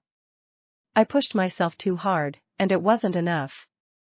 I should have been stronger. Izuku frowned, recognizing the self-doubt that Bakugou rarely voiced. You were strong. We all were. But we're not invincible. That's why we fight together. Bakugou gritted his teeth, his fists clenching at his sides. TCH doesn't mean I have to like it. Izuku smiled faintly, knowing that this was as close to an admission of vulnerability as he was going to get from Bakugou. We're all still growing, Bakugou. We're learning. And we're getting stronger every day. For a moment, Bakugou didn't respond, his eyes fixed on the rubble at his feet. Then, with a sharp exhale, he gave a curt nod. Yeah, well, we better. Because if they come at us again, I'm not holding back. Izuku's smile widened. I wouldn't expect anything less.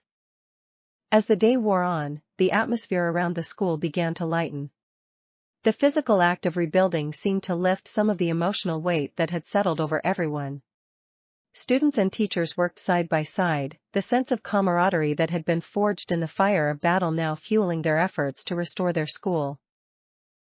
By the afternoon, the courtyard was bustling with activity.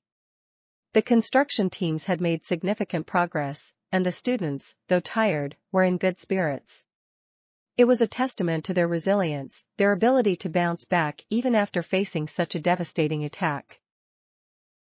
Izuku found himself sitting on the steps of one of the partially repaired buildings, watching the others as they worked. His body still ached from the battle, but there was a sense of peace that had settled over him now. They had survived. They were rebuilding. And despite everything, they were still standing. As he sat there, lost in thought, Shinsou approached and sat down beside him. The quiet, contemplative presence of his friend was a welcome contrast to the bustle of activity around them. "You look like you're thinking too much again," Shinsou said, his voice carrying a hint of dry humor.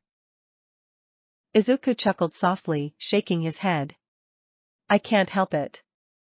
It's hard to just stop thinking about everything that happened." Shinsou nodded, his gaze distant as he stared out at the courtyard. "Yeah. It was intense. But we made it through. That's what matters." Izuku glanced at him, noticing the weariness in Shinsou's eyes. "How are you holding up? I know using your quirk on the leader was a lot." Shinsou sighed, rubbing the back of his neck. "It was.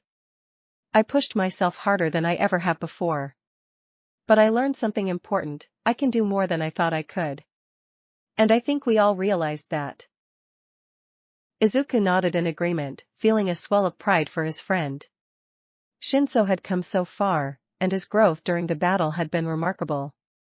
They had all grown, in ways that went beyond their quirks or their physical strength.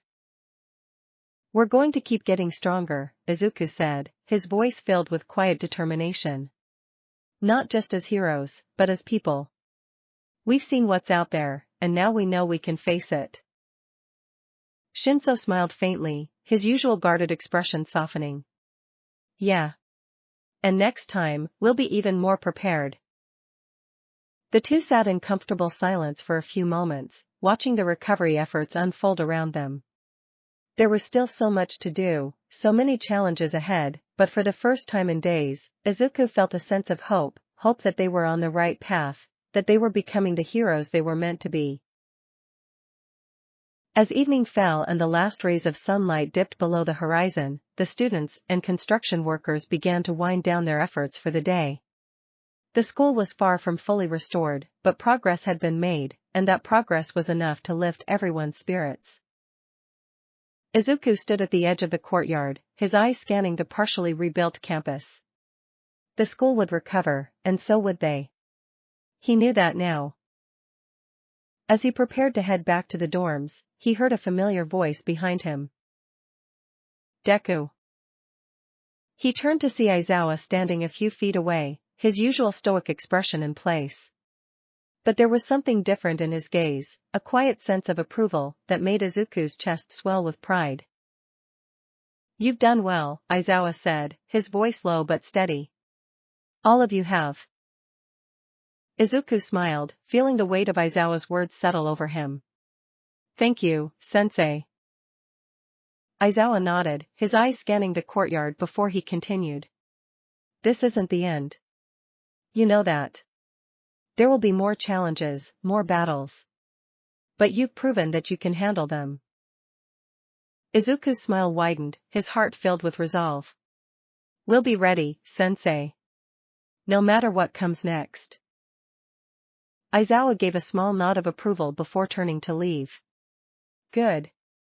Because the work of a hero is never done." As Aizawa disappeared into the shadows, Izuku stood alone in the quiet courtyard, the cool evening breeze brushing against his skin. The battle had taken its toll on all of them, but they had come out stronger for it. They had rebuilt not just their school, but their confidence, their sense of purpose. And now, as the stars began to twinkle in the darkening sky, Izuku knew with certainty that whatever challenges lay ahead, they would face them together. Because they were heroes. And they were ready. Chapter 15, New Beginnings. The sun rose slowly over UA, casting a soft, golden glow across the campus. It had been several weeks since the attack by the Righteous Order, and while the school was still healing, both physically and emotionally, there was a renewed sense of hope that filled the air. The repairs were nearing completion, and the students were starting to return to their routines, though everything felt slightly different. There was a quiet understanding among them, a bond forged through the fires of battle that had left them all changed. Izuku stood at the edge of the training grounds, watching as his classmates ran through their morning exercises. It was a crisp, cool morning, and the breath of each student rose in misty clouds as they worked, their movements precise and focused. There was a new determination in the way they trained now, a sense of purpose that had taken root after the events of the battle. Izuku himself felt that change. The battle had been a turning point, not just in terms of their abilities, but in how they saw themselves and each other. They were no longer just students learning how to be heroes. They had faced a real threat, stood against it, and come out the other side stronger. There was still so much to learn, but they were on the right path, and for the first time Izuku truly believed in their potential. His thoughts were interrupted by the sound of footsteps approaching. He turned to see Ida jogging toward him, his usual brisk pace tempered by a softer expression. Ida had always been the one to keep them on track, to remind them of their duties and responsibilities, but even he seemed changed by the battle. There was a quietness to him now, a deeper sense of understanding. "Midoriya," Ida called out, his voice warm. "You're not joining us for training today?" Izuku smiled, shaking his head.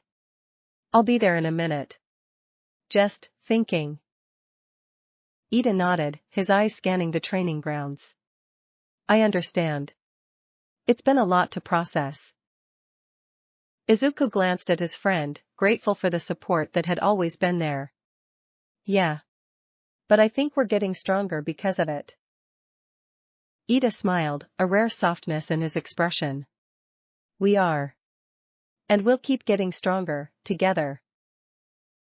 As Ida jogged back to join the others, Izuku's gaze drifted back to the training grounds. He watched as Bakugou unleashed a powerful explosion in the distance, the raw energy of his quirk rippling through the air. Despite his usual scowl, Bakugou had been pushing himself even harder since the battle, determined to overcome the weaknesses that had frustrated him during the fight. But Izuku had noticed the subtle shift in Bakugou's demeanor. He wasn't pushing himself out of anger anymore.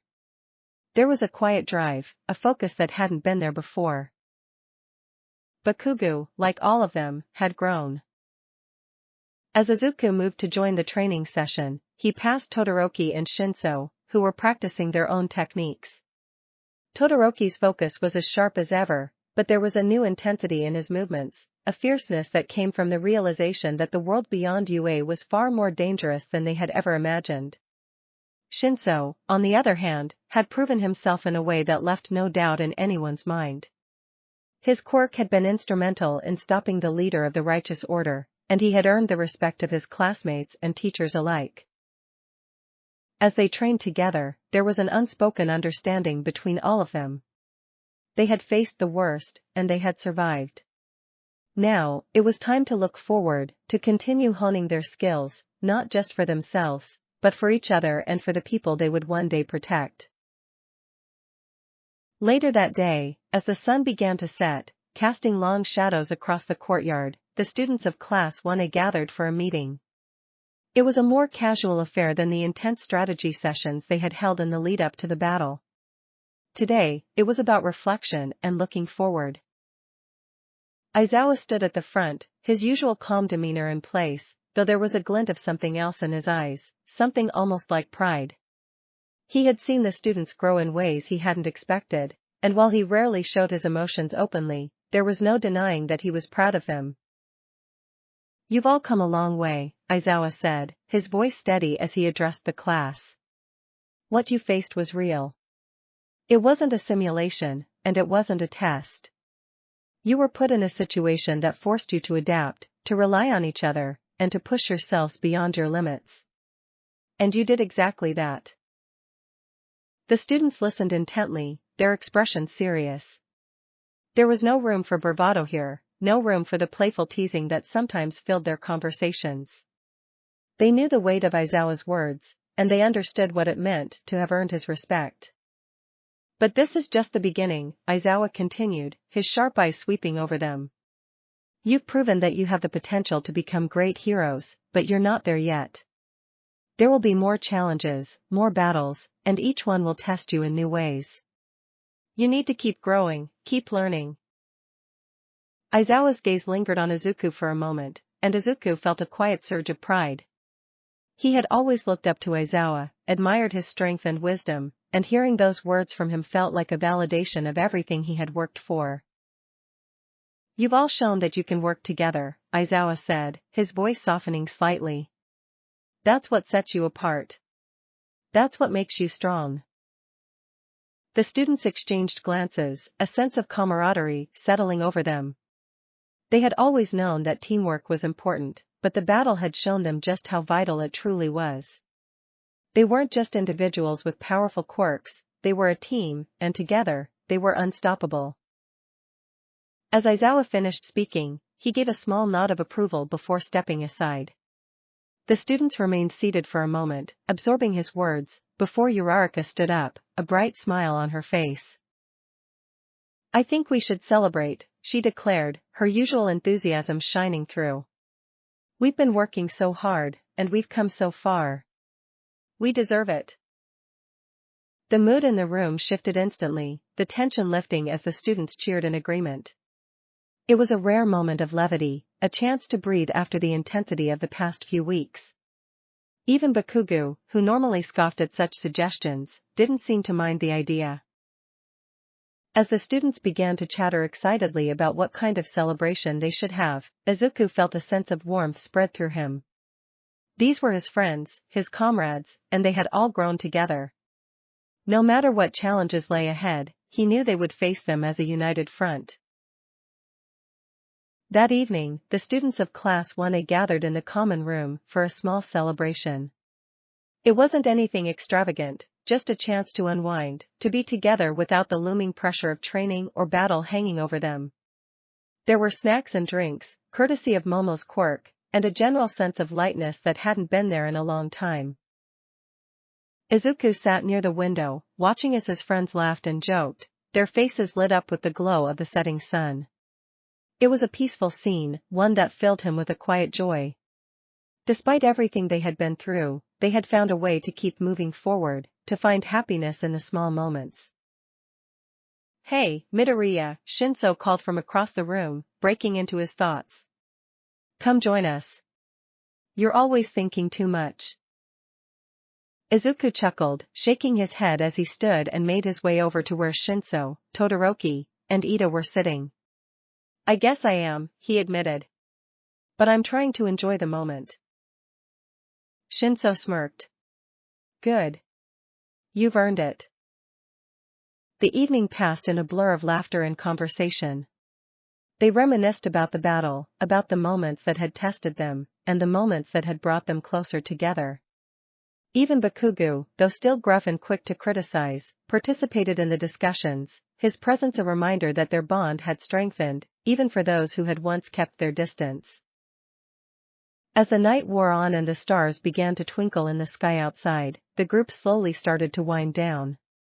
The excitement faded into a comfortable silence, and soon, they were all sitting together in the common room, watching the fire crackle in the hearth.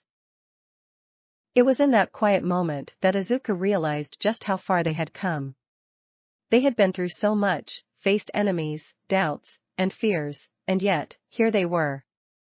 Together. Stronger than ever. Izuku glanced around the room at his friends, his heart swelling with pride. They weren't just students at UA anymore. They were heroes in the making, and their journey had only just begun.